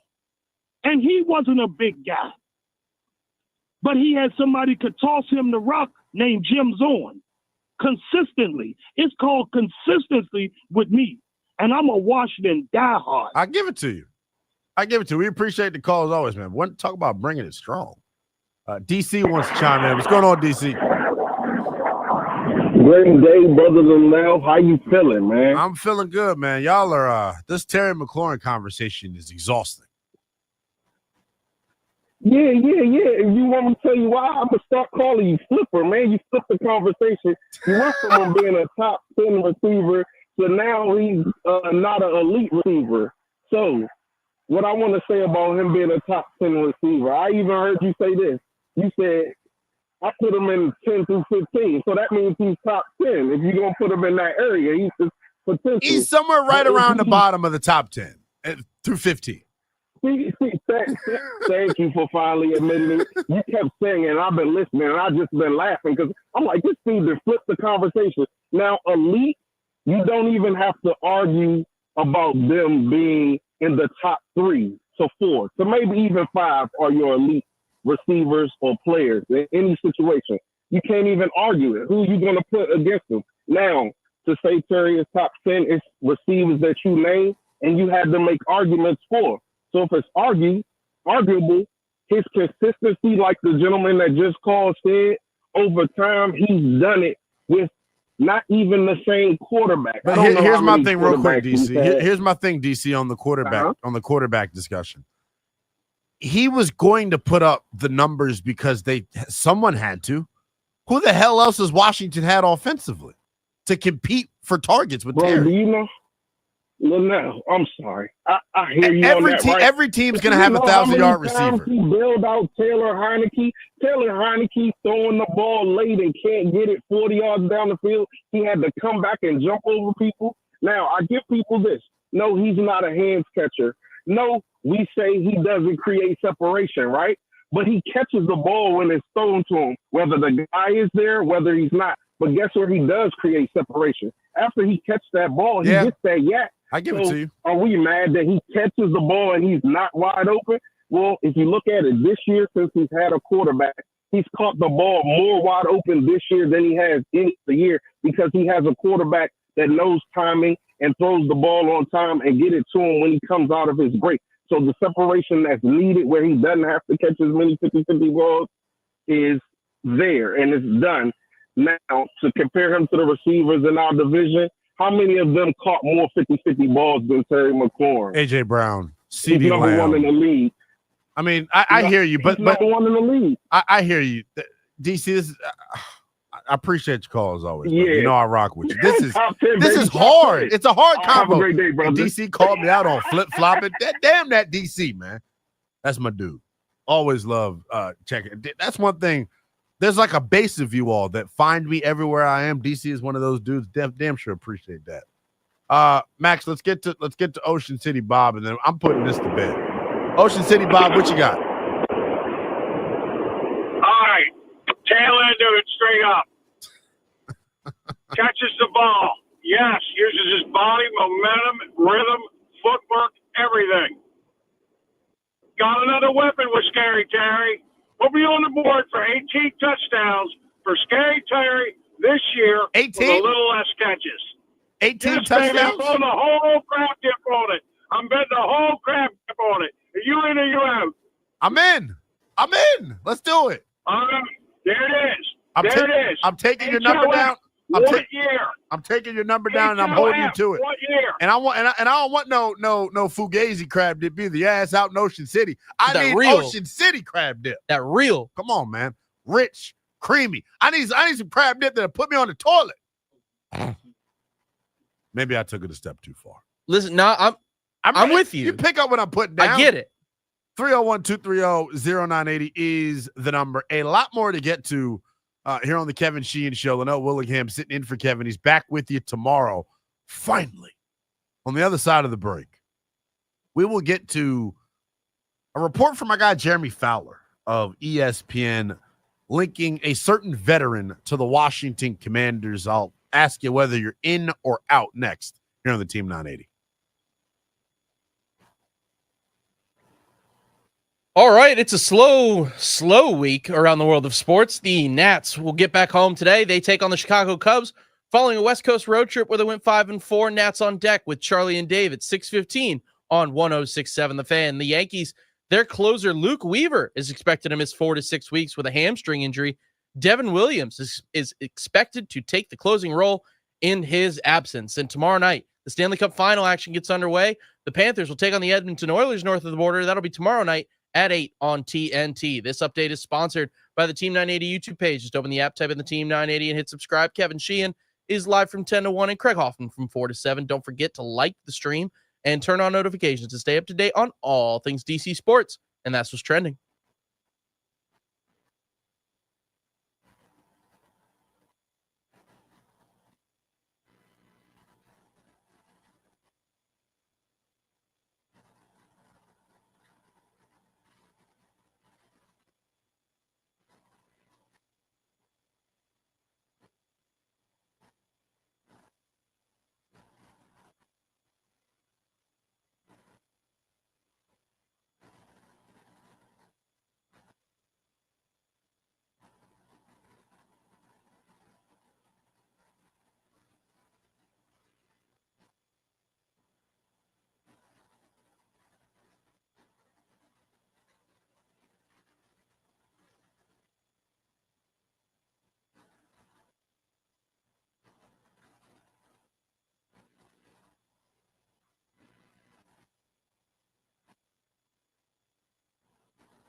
301-230-0980 is the number right here on the Kevin Sheehan Show.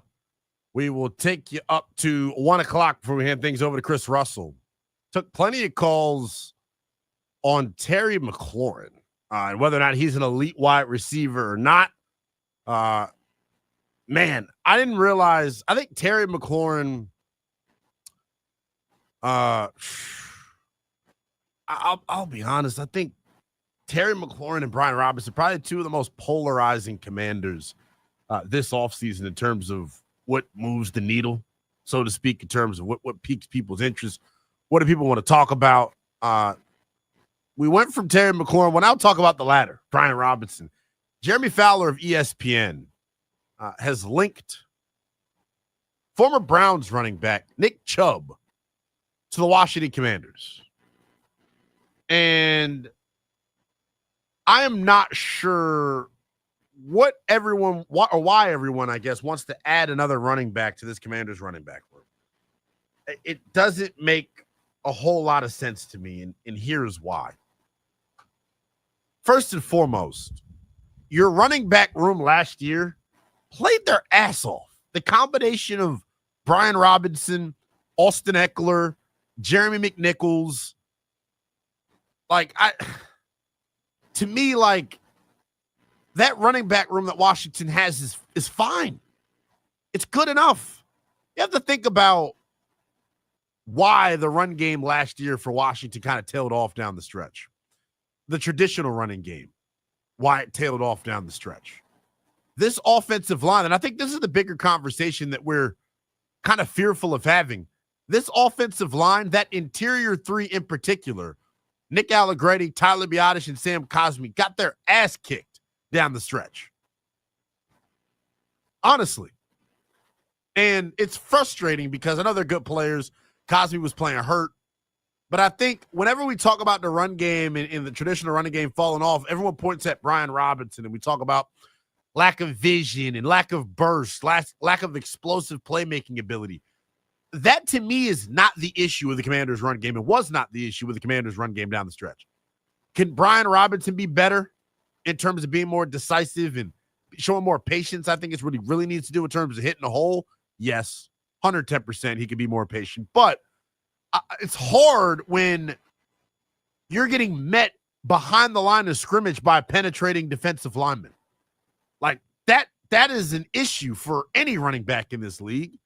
And it was an issue for Brian Robinson last year as well. And I keep pointing to the interior three of Nick Allegretti, Tyler Biadasz, and Sam Cosmi. I'll give you a take. You all want to take? Maybe you can tell Lou DiPietro. Maybe we can get Lou to clip this off because I feel this, and I don't know if anyone else feels this way. I don't know if Nick Allegretti earns the starting job next year at guard.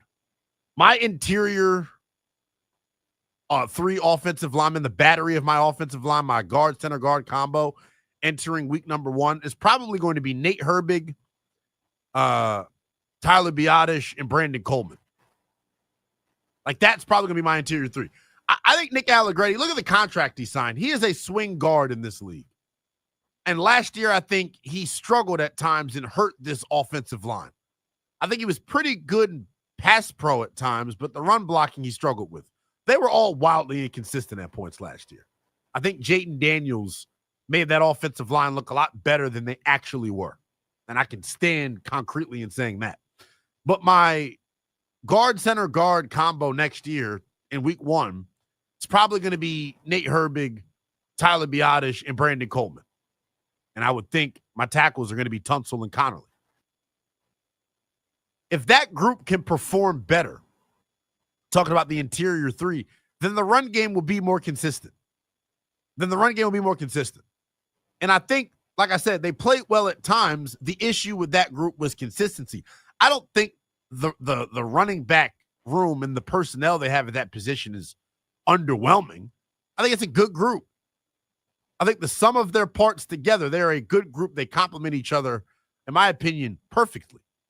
Now, I know Ja'Cory Krosky-Moret is the guy that a lot of you all have been intrigued by, and I am totally ready for Ja'Cory Krosky-Moret. I can't wait to get up close in person and actually see what he looks like. Because you all have already kind of, started fitting him for his jacket and putting him in Canton. 7th round running back. Can he pass protect? First and foremost is my number one thing. Can he pass protect? Can he hold on to the football and not fumble? And then is he explosive? Is he explosive? That's the last thing I think we're waiting on when it comes to, this Ja'Cory Krosky-Moret. Those are the questions I have with him, though. Can he pass protect? Can he protect the football and not put it on the carpet? And then is he explosive? Is he dynamic? That's still yet to be seen for me. I've seen what people have said on tape. I've watched the tape. It's different, though, when you're up close in person watching a guy. So I'm eager to see him tomorrow as well. But I think the idea of bringing in a veteran like Nick Chubb or somebody else out there, J.K. Dobbins is the other guy I've seen linked. I just don't know how much they upgrade your room. If you all are complaining about Brian Robinson and his lack of explosion, why the hell do you want Nick Chubb? Is Nick Chubb explosive? 3 ACL tears in? Probably not. Probably not. 301-230-0980 is the number. Do you want Nick Chubb? I don't. You can tweet at me as well. It's at NELL_BTP. I'm not sure. I'm not sure why everyone wants to add another running back to the running back room. We've had this conversation before on this very program. I just currently feel like the running back room is fine. If an injury happens, okay. Right? If you come to training camp and someone, gets an ankle and you need to bring in a veteran body, then okay. But even if someone does get hurt, I don't think you're bringing in a marquee name like Nick Chubb. I think we get enamored by names here and say, oh, I want that guy. I want that guy. Same thing with Jalen Ramsey. Like, I'm not sure I want Jalen Ramsey here. Why would I want Jalen Ramsey here? You know what I'm saying?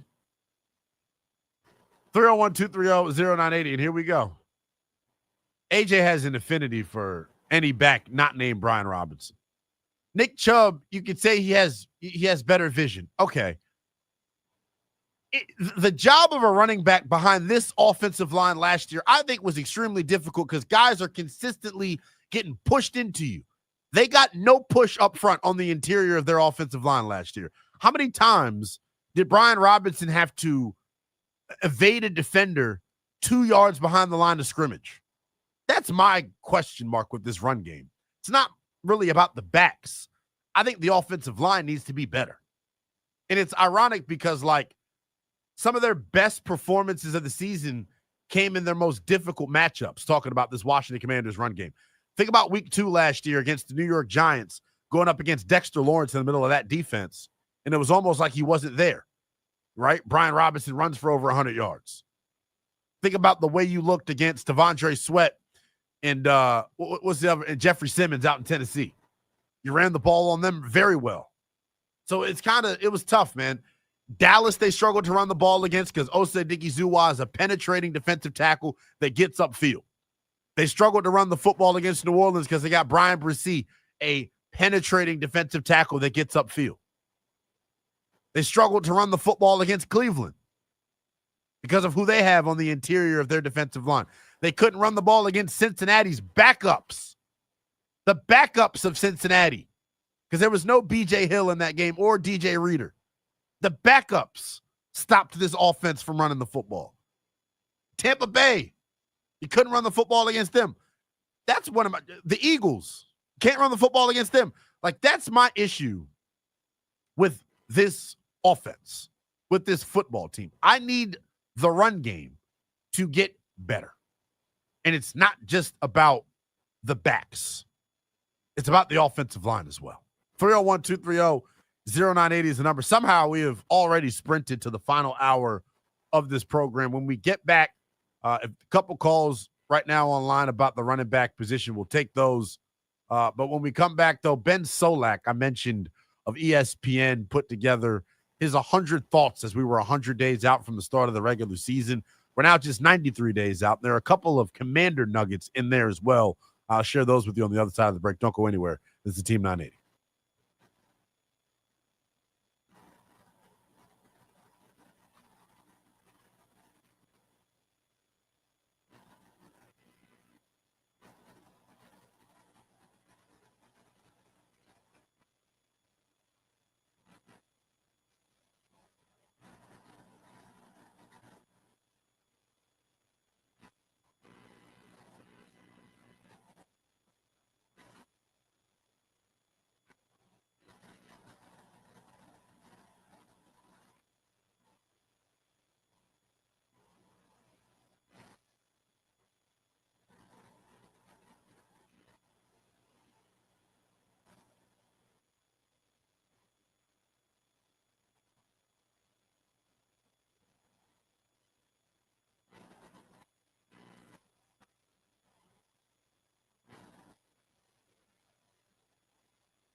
What it is, DMV. This right here is the youngest in charge. Lynnell Willingham. Taking you up to 1 o'clock. Here on the Team 980, we're always live and free on the Odyssey app as well. Chris Russell comes your way starting at 1 o'clock. A lot more to get to. We'll get into Ben Solak's 100 observations, 100 thoughts ahead of the start of the NFL regular season. We're also going to take your calls on the Commanders running back room. Jeremy Fowler of ESPN has linked Nick Chubb to the Washington Commanders. And this is the second time a veteran running back has been linked to Washington. Earlier, I think it was Bill Barnwell, linked J.K. Dobbins to the Washington Commanders. And a lot of good conversation in the chat on whether or not the Commanders need to add another running back to the room. So I guess this is what we're taking calls on right now, 301-230-0980. Do the Commanders need to add another running back to this running back room? 301-230-0980. And I'll even add a layer onto this question. This is how I wanted to originally lay this out to you all. Who do you think is the leading rusher for the Commanders in 2025? So 2 parts for you. 1, do they need to add another running back to this room? And then 2, who do you think is going to be the leading rusher for the 2025 Washington Commanders? 301-230-0980 is the number. Before we get to your calls, we'll read some of the comments in the chat as well. My guy AJ taps in and says the threat of JD5 in the run game alone should make B-Rob productive, but he dances too much instead of getting downhill. It's maybe the first thing you've said that I agree with, AJ, about the running back position. I said this last year. I was disappointed in the Commanders running, Eckler as well. Their lack of production in that running back room from the running backs, kind of disappointing when you consider they're playing with Jaden Daniels. No defensive end is chasing down plays backside with the threat of Jaden Daniels keeping the ball in being gone, right? We saw Carolina do that, and you saw what happened to him. So I think it's interesting. Brian Robinson, to me, is a guy that I feel like, and I'll continue to say it, we underrate as a fan base. We don't appreciate as a fan base. And I feel like last year, his lack of production down the stretch, I'll say it so I'm blue in the face, was more about the offensive line not getting pushed than it was about him, falling off. You go to the Detroit Lions playoff game. He was awesome in that game. And I feel like moving forward, like he's got the ability to be that. We don't appreciate his bruising downhill running style. We don't appreciate his durability. Before last year, right, he protects the football. The ball never touches the carpet with him. And then that December Philadelphia game happened, so it became a little bit tougher. But you get what I'm doing here. I think next year, first and foremost, this is something that can't happen. Last year, Jaden Daniels was the leading rusher on this football team. That can't be the case next year. It just can't. Jaden Daniels also led the National Football League in scrambles by a wide margin last year. That also cannot be the case next year. It just can't. I don't think that is sustainable. And we'll get to something else that I don't think is sustainable as well here as we roll throughout this 12 o'clock hour. But a couple of things for you to chew on. 1, should the Commanders add another running back to this running back room? My answer to that is no. Unless there is an injury that happens and you feel like you need a little bit more depth and the attrition is real, then yeah, maybe I'd add another back. But at this current juncture, you got to think about who's under contract for the Washington Commanders at the running back position. We always talk about Brian Robinson and Austin Eckler. They re-signed Jeremy McNichols, right? They drafted Ja'Cory Krosky-Moret. They have Chris Rodriguez still in the fold. And then I'm blanking on Slim's name from last year. The rookie running, was it Michael Wilson or Michael Wiley? He's still under contract.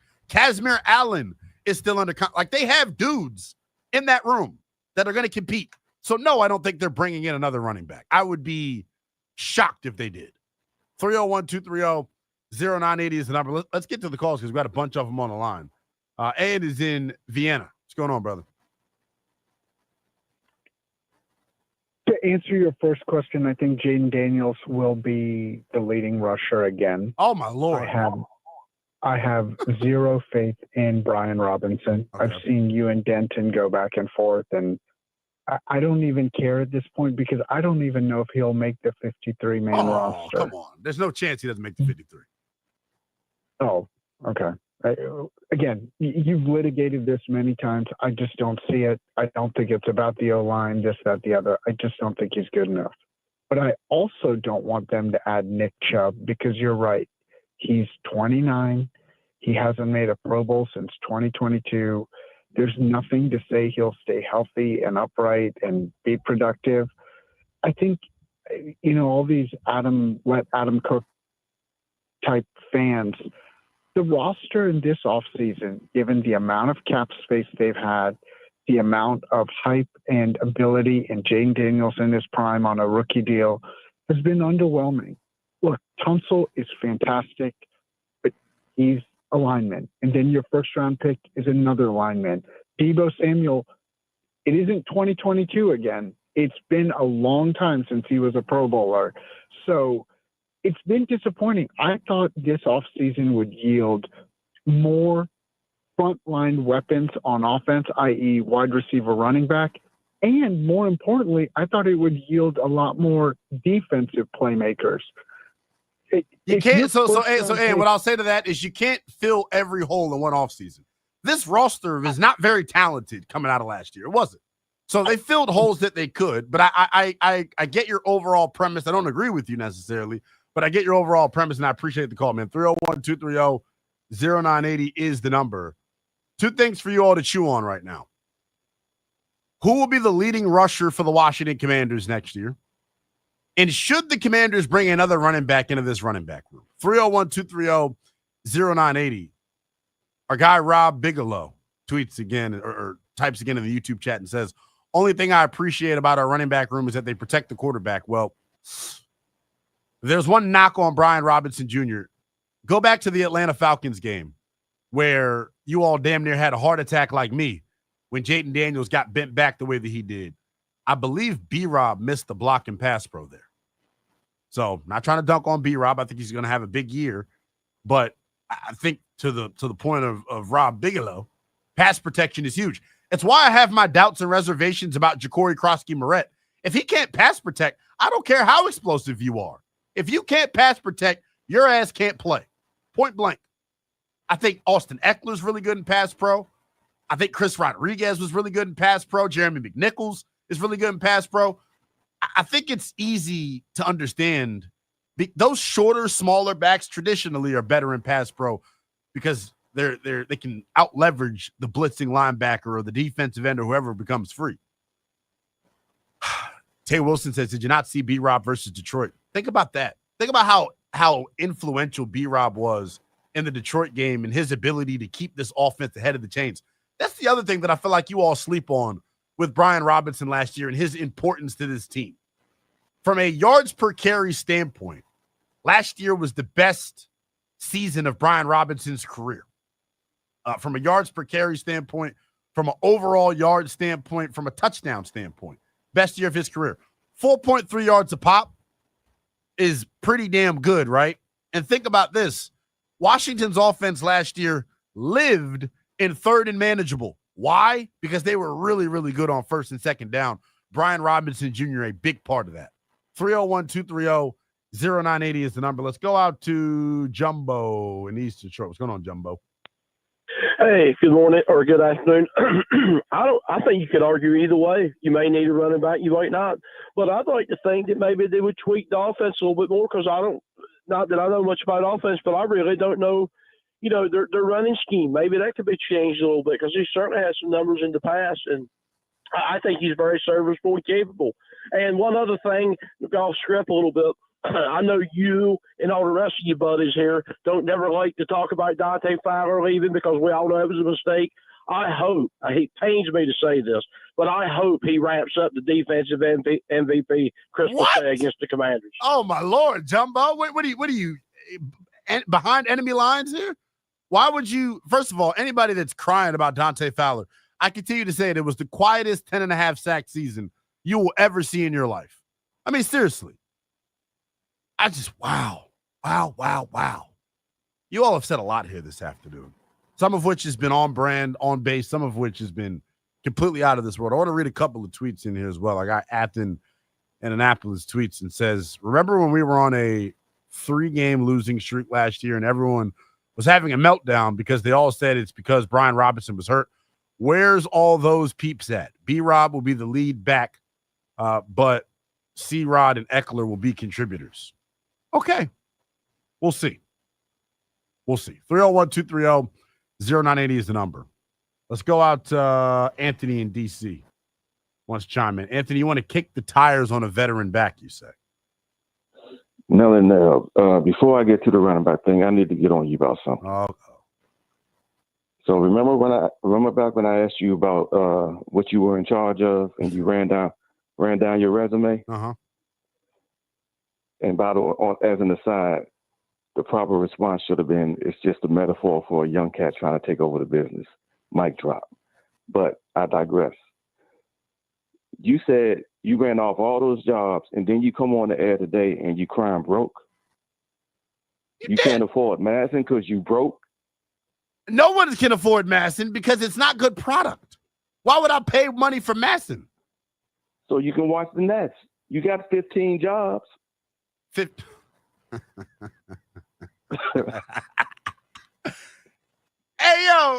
you know what, man? I ain't even got nothing for you, bro. I have nothing. No, you don't. I have nothing. You are probably one of the only people that routinely leaves me at a loss for words. I ain't got nothing for you. I ain't got nothing for you. Now I do got something for you. You know how much money I paid in taxes this year? Because I do a lot of W-9 contractual work to where they don't take taxes out. That's why I'm broke. Because Uncle Sam comes and smacks me over the head any chance he gets. That's why I wasn't supposed to vote that man. Because you making that cake. That's why. Not really, brother. But okay. Perception is 99% reality. What you got?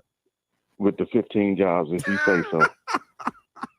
All right. Anthony, you the man. So you know how many so first of all, people need to stop with the 7th round draft pick. You know how many team graveyards there are with OTA and training camp wonders that never amounted to anything? Yeah. Yeah, there's always a needle in a haystack that comes through. But in my opinion, you should expect your first 4 draft picks, rounds 1 through 4, you should expect them to make the team. Anything after that is a crapshoot. Yeah. So if you want to kick the tires on Chubb or whatever the other back, KJ Dobbins, want to kick the tires on, kick the tires. See if they have some explosion. But don't make them the primary focus, because if you discover you want to keep them for whatever reason, don't make them the primary focus strictly because of their injury situation. Do I think we need another running back? No. Go with what you got. The problem last year was the interior of the line got beat with quickness almost every time. Yep. If you solve that problem, you cook it with fish grease. Plain and simple. So did you hear what I said earlier, Anthony? I don't know if the one free agent signing, it feels like everyone's kind of slept on and isn't really talking about is what's his name? Nate Herbig from the Pittsburgh Steelers. He got hurt last year, missed all last year, but he's been the starter for them over the past several years. I think he comes in here and starts at guard. It'll be him and Brandon Coleman to me at the guard spot with Biotish in there at center. And that's another guy that the fan base, I think, completely overrated. Yeah, he was hurt down the stretch, but Tyler Biotish didn't play very well. Anthony, appreciate you as always, and we're up against it. Got a bunch of calls here on the line, but Anthony is hilarious, man. And so are y'all. So was it Rocky Pennock saying Nell's not broke? He's 200 G. Man, 200 G's. I probably got about 200 pennies in my name at the moment. 301-230. Man, Scotty G, I mentioned him yesterday on B. Mitch and Finley. I mentioned him today. Nate Herbig can play, man. This is a guy that was a starter for Pittsburgh for a couple of different years, man. So I think he comes in here and competes for one of those starting guards jobs. Thomas Jenkins says, stop with the B-Rob disrespect. He's more of a power back, not an option back. Put him in a power eye and let him run through people. He is a power back. I think you all sleep on his ability to make people miss as well, man. Like, I think it didn't happen enough. It didn't happen as much as we'd like, but to act like he's just some run-of-the-mill average back, it feels like kind of a slight. Maybe he is just that, and I'm overhyping him. The same way you all overhyped Terry McLaurin. 301-230-0980 is the number. Let's go out to Gary in Upper Marlboro. Wants to chime in. What's going on, Gary? Hey, how you doing, man? Good, man. Thanks for taking my call. Sure. I agree with you on the running back room. I think that they're fine at the running back room. I think the key there is all these guys are pretty. Once you give them an opportunity, including McNichols, they produce.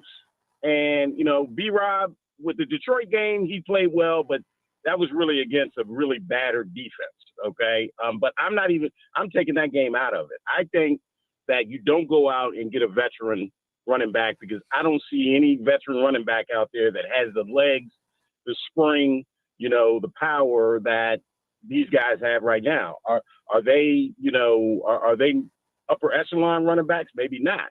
But these guys that they're thinking about bringing in are not upper echelon backs either. Okay, so I agree. Leave the running back room the way it is, but I do agree with your first call. Okay, I think their offseason was very underwhelming. When you got $90 million in salary cap space, and as a free agent, from a free agency standpoint, they didn't add one blue chip player on either side of the ball. So let's just be real here about what free agency is. It's really hard for you to go out and add blue chip talent via free agency. They are free for a reason. So what I think both of you are pointing at is the edge rusher spot, right? There were marquee names out there at edge that Washington decided to punt on. They tried to sign Ronnie Stanley, guys. They just had a certain price point that they weren't willing to go over. They made it very clear what their intentions were this offseason, what their priorities were this offseason in terms of the offense. Build the offensive line. Get two new bookend tackles. And that was a mistake. And I think that's a mistake because they put up 55. They got 55 points hung on them. Okay, and that's the team. Why did they give up 55 points, though? Because they gave Philly 5 extra possessions by turning the ball over. But your defense has to your defense. I hear you. Are you saying their defense was good last year? You wouldn't. Hey, Gary, you would never. Their defense. You would never hear me come out and say that. Was horrible against, not horrible, but they were not good against the weakest quarterbacks in the league. And they didn't do, in my opinion, they didn't upgrade the defense. So Gary, I'm glad you brought up the quarterback stat. Last year, Washington had the softest quarterback schedule in the National Football League. Yes. And when you think about who they played from week 12 on, Will Levis, Jake Haener, Spencer Rattler, Kenny Pickett, Michael Penix. And it's no slight to Penix, but it was his second career start. So you do have a point there. Right. The defense, to me, is still a question mark. And I think anybody that has discussions surrounding this team will point to the defense like you and say, yeah, I'm still underwhelmed there. So I hear you. But, I mean, you had $90 million. Yeah. I mean, that's the point. You're never going to have $90 million again. You gave up 55 points in the playoff game, and you bring in a bunch of guys that weren't even at top 100 on the free agents list. So our guy Athen in Annapolis, our guy Athen in Annapolis chimes in with a good tweet. Says, yes, they had $90 million to spend. They also had 30+ holes on this roster. So a lot of this was bringing back their own and keeping some continuity. And if you believe what they say, and I do, about how important continuity was last year to the team's success, then it makes sense why they went the route that they went. Gary, I appreciate you as always, brother, man. Enjoy the rest of your week. We got to hit a quick timeout. When we come back, finally we'll get to it. Ben Solak of ESPN had some pretty interesting Commander nuggets that I want to chew on here coming up on the other side of the break. That's next here on The Fan. Oh, Team 980.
301-230-0980 is the number right here on the Kevin Sheehan Show. Lynnell Willingham sitting in for Kev. He is back with you tomorrow.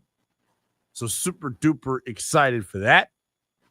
A lot for Kevin to chew on when he returns tomorrow. Lots happened since we last heard, from our pal Kevin Sheehan. So make sure you keep it locked on the Team 980 all afternoon long. Chris Russell comes your way in about a half hour. Currently got the TV on in studio. Hyattsville native Francis Tiafo. Yeah, I turned it on and then I was dealing with this car thing, so I kind of forgot. So what's up with the car thing? I got to take it to the dealership. I have to find a Hyundai dealership that will take my car inside of the next week, and they are all booked out. So I'm That's tough. I'm trying to find the words. I'm very angry, but that is how things go when you own a vehicle. That's fair. It sucks. Well, yeah, I know about it. I got a doctor's appointment later this afternoon. As do I. I didn't realize. Not that I kind of forgot that I had is the best way that I could put it. Sure, happens. Little cardiologist follow-up checkup appointment. So there's that. You're doing your walk, so you're good. All is well. All is well. I feel good, looking better. It's all good. But Francis Tiafo, did he get bounced or what? He was mounting a comeback, but it appears that he did. He did falter. Lost in straight sets. 6-2, 6-1, 6-4. Lost 7-5 and then 6-2. So still the 15th ranked player in the world. That's good. Yeah. Shout out our guy Francis Tiafo. Big foe, as we like to call him. Want to get to Ben Solak's list. I've been teasing it all show long. Benjamin Solak of ESPN had some I want to properly aggregate this thing and let you all pick up exactly what the hell he's putting down. He listed 100 days to the 2025 NFL season, things to know, predictions. Now, they're broken up in a bunch of different sectors. He has 10 names to know. No commander was listed there. He had 9 interesting schedule features. Shocking. Washington not in there either. 11 jobs with question marks. That one piqued my interest, but Washington's competitions and position battles not on there. 14 intrusive thoughts is where the Commanders made their debut on this list. He says the Commanders' best pass rusher right now is Frankie Louvu, which is a little weird because he's an off-ball linebacker. The actual defensive ends are Dorrance Armstrong, Jacob Martin, Cleveland Farrell, and Dietrich Wise Jr. He just conveniently omitted Javonte Jean-Baptiste. But I don't love that, is what he says, for a presumed Super Bowl hopeful. So there's 2 parts to break down in that. One, we're respected. We are as respected. R-E-S-P-C-T. We're as respected as anybody. We are considered a Super Bowl hopeful, as we should be. But to Ben Solak's point, yeah, it doesn't look like the defensive end depth chart of a championship team. I will say that. But I do think, as we saw last year, did this wide receiver depth chart look like one that was going to go to the conference title game? Probably not. Did this secondary look like a name that was the secondary filled with household names that would lead you to the conference finals last year? No. So I don't subscribe to the notion that just because the names aren't household that you can't get good production out of them. And he actually was wrong when listing Washington's best pass rusher. Washington's best pass rusher last year and their leader in pressures was actually Dorrance Armstrong. And he is who I think is going to have a massive year for the Washington Commanders. When I say massive, double-digit sacks. That's the type of energy I get from him. But there is the Commanders popping up for the first time on this list. The other place that they pop up is actually really, really, really, really interesting. So Ben Solak in this next category says 6 key numbers, stat edition, and he gives a good corny barb. It's like next Ben stats. To the next gen stats, next Ben stats, because his name is Ben. 87% is the Commanders' number that he puts in. That was the Commanders' 4th down conversion rate last year. They converted on 87% of 4th downs. They were 20 of 23. It was the best 4th down season in history. And by total added EPA, It was the most impactful fourth down season this century. 23.7% of the Commanders' total points came on drives that included a successful fourth down conversion. That's the fifth highest number this century. So those fourth down numbers for Washington were amazing. Another statistic that kind of shows just how good they were offensively last year. This is from our guy Warren Sharp. They had the fewest percentage of drives that ended in a punt or a turnover because they never punted and they didn't turn it over. Yeah, Jaden Daniels was up there with what? I think it was Peyton Manning, Tom Brady. He surpassed them for what? It was and percentage of drives that ended in either a turnover or a punt. And that was through like the first 4 games. And that's when I realized, oh, he's being talked about with the GOATs. The GOATs, the real GOATs, man. And I'm still like, oh, shucks. And I'm not married. I don't have a fiance or anything like that. But like, this is what it probably feels like when you find like your partner for life, when you find your wife, when you find your husband out there, to our female listening audience. I just look at this guy and go, oh, shucks. Don't I love you, kid? I mean, aren't you just the best thing that's ever happened to me? It's you think about the future, like you start planning long term. You know, like I do like this analogy. You know what I'm saying? That's how it feels. It feels like when you find your significant other. And I know we've been here before. We sure have. I thought Bob. I thought about Bob. I thought I was putting the ring on Bob. I thought Bob, cheated on us, screwed us over, and then boom, drop in innocent Kirk Cousins to be our quarterback of the future. You know what I'm saying? I actually just got to stop. In today's day and age, you know what they call me and us young Commander fans who latch on to every quarterback we sign? We are quarterback thoughts. That's what we are. We are Commander quarterback groupies. Carson Wentz I fell in love with. Sam Howell I fell in love with. Same. I was the leader of the Heineke Hive. I was going to say you skipped over a name there that was super important. I mean, Taylor's rubbed me the wrong way with some of his political stances. Well, listen, Fork Founding Kitchen. Yeah. That's dangerous. So Solak goes on to say those numbers are significant for next year because they scream, and he wrote this in italics, regression. While it's reasonable to expect the Commanders to continue going for it on fourth down and converting at a decent rate, turning just 5 conversions into failures would have a huge impact on their win column. I can honestly say I'm excited for the 2025 season because I want to see how Washington performs on fourth down. Do you remember the pre-draft process and people would throw all these numbers out here that screamed that these quarterbacks weren't going to be anything in the NFL? Do you remember the one big one that people were talking about all pre-draft? With Jayton? Yeah. The sack percent. Pressure to sack ratio. Yeah. Yes. I feel like this kind of falls in the same vein. Yeah. And Solak puts in parentheses rather that he expects them to continue. Why can't I talk? It's hard. He expects them to continue to convert at a decent rate because they have an excellent rushing quarterback. The Ravens have Lamar. They haven't done this. I think Washington Bills have Josh Allen. They haven't done this. It's like a fast break offense that they're running. Mm-hmm. Like they go for it on fourth down. They get up to the line of scrimmage and snap the ball quick as hell. What did I call it? Exotic smash mouth football. That's what it is. And I wonder, just like Ben, how sustainable it is. I wonder, just like Ben, how sustainable it actually is. So here's what I want to ask you all at 301-230-0980. What is more sustainable for next year? Washington's fourth down success or their success on the ground running the football? Because for as much dialogue and commentary as we've had about Washington's running back room and their run game and so on and so forth, in terms of rushing offenses, the Commanders were 3rd in the National Football League in yards per game a year ago. The Commanders were 4th in the National Football League in terms of rush yards per play.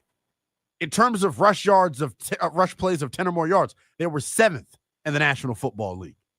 Their rushing EPA was number 1 They had the number 1 rush EPA in football last year. Yet we talk about their run game like it needs a shot in the arm. It's because it fell off down the stretch last year. So what's more sustainable? Washington's rushing numbers from a season ago or Washington's 4th down numbers from a season ago? Honestly, I think the 4th down numbers are more sustainable. Their running game to me is a question mark. And Tay Wilson says, hopefully the running game keeps us out of those 4th downs. Laramie Tunsil scares me. Because if Laramie Tunsil is going to consistently have us in 1st and 15, my patience level with him will not be very high. It just won't be. 301-230-0980. Do I need to break this down a little bit further? Washington's 4th down numbers last year were historic. Quite literally, they were historic. They had the best 4th down conversion rate ever. They were 20 of 23 on 4th down last year. Converted that at an 87% clip. Another number that we gave you via our guy, Warren Sharp. They were number 1 in the NFL in terms of the percent of drives that ended in a punt or a turnover. Just 38% of their drives ended in a punt or a turnover. What's more sustainable? Those offensive numbers that I just gave you or Washington being a top 5 rushing offense next year? 301-230-0980 is the number. D-Dove in D.C. wants to chime in. What's going on, brother? Hey, what's up, baby? What's going on, man? How you doing? I'm doing fine, man. Hey, listen, man. Everybody seems to forget in the beginning when our offensive line wasn't hurt, B-Rob was macking folks, man. He was. And on top of that, after the offensive line got hurt, when they gave him the ball, it was two people on the other team in the backfield. Come on, man. I agree. And this guy right here, I don't care if you get him in the backfield, he falling forward. And every time he got tackled, it was 2 yards or more that he got just by going forward, and they all over him. The running back room is great. Man, if we get us a helmet buster on the end, I got us in the Super Bowl. Because Jaden Daniels put fear in every linebacker, every lineman, because they got to put their eyes on him. And our offensive line, they did the right thing. Yeah. Posted up that offensive line. And, man, that we got Samuels, all I can tell y'all, I've been a Skin fan since I've been born, since I knew about it. How old are you, D-Dub? I'm 70 years old. Repping it hard. I dig it. Repping it hard. That's right. I dig it. Got the blessing of the Lord. Thank you, Lord. Yes, my indeed. mama's 90.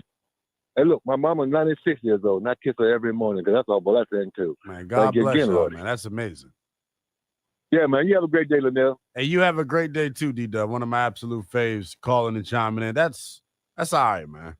You always, and I know I always talk about how I'm the youngest in charge. It's just my moniker. It's what's gotten me to be able to work 17 days in a row. It's all part of it. But I never take for granted, like, you all are real people out there. And I used to be one of you calling into the stations and being that guy. So it's always cool to be on the other side of it. Someone's cutting onions in here. I'm getting emotional because it's awesome, man. I'm sitting back and thinking, I'm actually sad that there are only 15 minutes left to go on the show. I'm sad that we have to unleash that caged animal and allow him to spew his ridiculous takes for the next 3 hours. I'm sad we have to do it, but we do have to do it. And before we do that, our guy Mad Max is going to get you up to speed with a trending alert. When we come back, I'm going to play some of the best of the Inside the NBA on TNT to wrap up the show.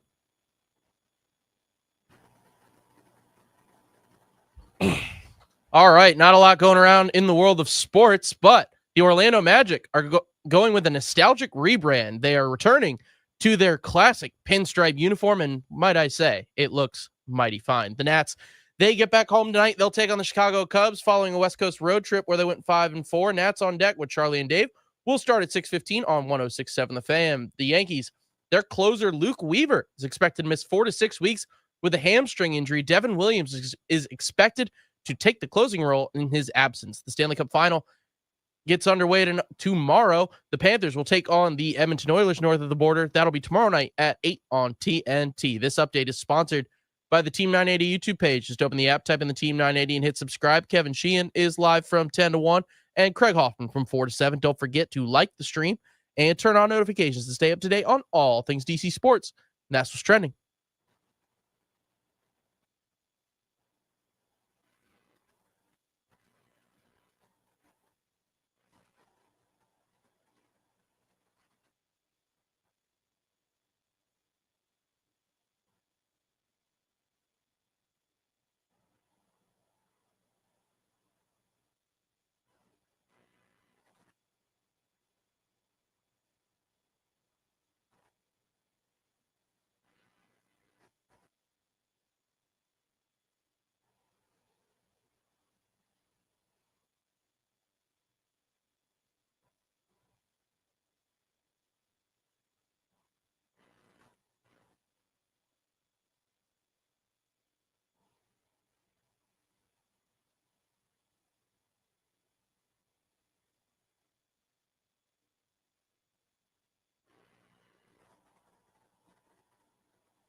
One final segment to go before we hand things over to that caged animal, Chris Russell, and his new-looking producer, Mac, who can't guard me, by the way. I have foodie news, by the way. I'm a foodie. A fat? I am a member of BBU. Sure. Big Back University. That's right. Graduating member, but I'm a member. What do you got for me? First of all, there's a fast food war going on. It's been going on for years, but I don't know if most folks talk about it. I think since the chicken sandwich wars, I think that was the genesis. The chicken sandwich, damn it, you hit it right on the head. The chicken sandwiches war is where it started at. Mm-hmm. And you remember who first came out onto the scene with their chicken sandwich. How could you forget? It was Chick-fil-A's the original chicken sandwich, right? Sure. But then Popeye said, you know what? Why don't we give out some chicken? Why don't we put cooking? Why don't we put, what's the woman on the commercial? I don't know her name. Why don't we get her in the kitchen and get her to bread up some chicken breast and put on a piece of bread with a pickle and some random sauce? Their chicken sandwich is fire, by the way. It's so good. So when they entered the chicken sandwich wars, they knocked Chick-fil-A on their ass. I'll be honest with you. They did. And then McDonald's says, hold on, ain't no fast food party without the fast food go. So here we go. McDonald's comes in and gets their McCrispy chicken sandwich. It was okay. It's fine. It's okay. It's McDonald's chicken sandwich. But today, or yesterday rather, big news dropped. So I am a Little League football goat. I once lost 26 pounds in 3 weeks so I could play on the younger team. Yeah, you had to make that weight class. I got a late birthday. Hey, Mac, you know what I'm talking about. Max, you know what I'm talking about. I got a late birthday. Yep. So I had to lose 26 pounds in 3 weeks. I had a cheat meal that got me through my Little League ventures. 3 crispy ranch snack wraps and a large fry. Woo. Immediately after weigh-in. I wasn't playing around. Oh, yeah. As soon as I weighed in, as soon as that scale said I was good to go, yep, I'll down one of the snack wraps. I'll save the other 2 for after the game. But it goes to show you, I absolutely love the snack wrap. It was a big part of my childhood growing up. It's a massive part of my childhood growing up. Now, the snack wrap allegedly is returning. And this has been something that's been in the works for several years. They've been teasing it forever. I've been searching Reddit channels. I've been looking everywhere you can look to find out information on the snack wrap. Well, their pre-launch to the snack wrap happened about a month and a half, 2 months ago. Mm-hmm. The unveiling of the McCrispy strips. You can get them in a 3-piece. You can get them in a 4-piece. I haven't tried the new McCrispy strips yet. I have.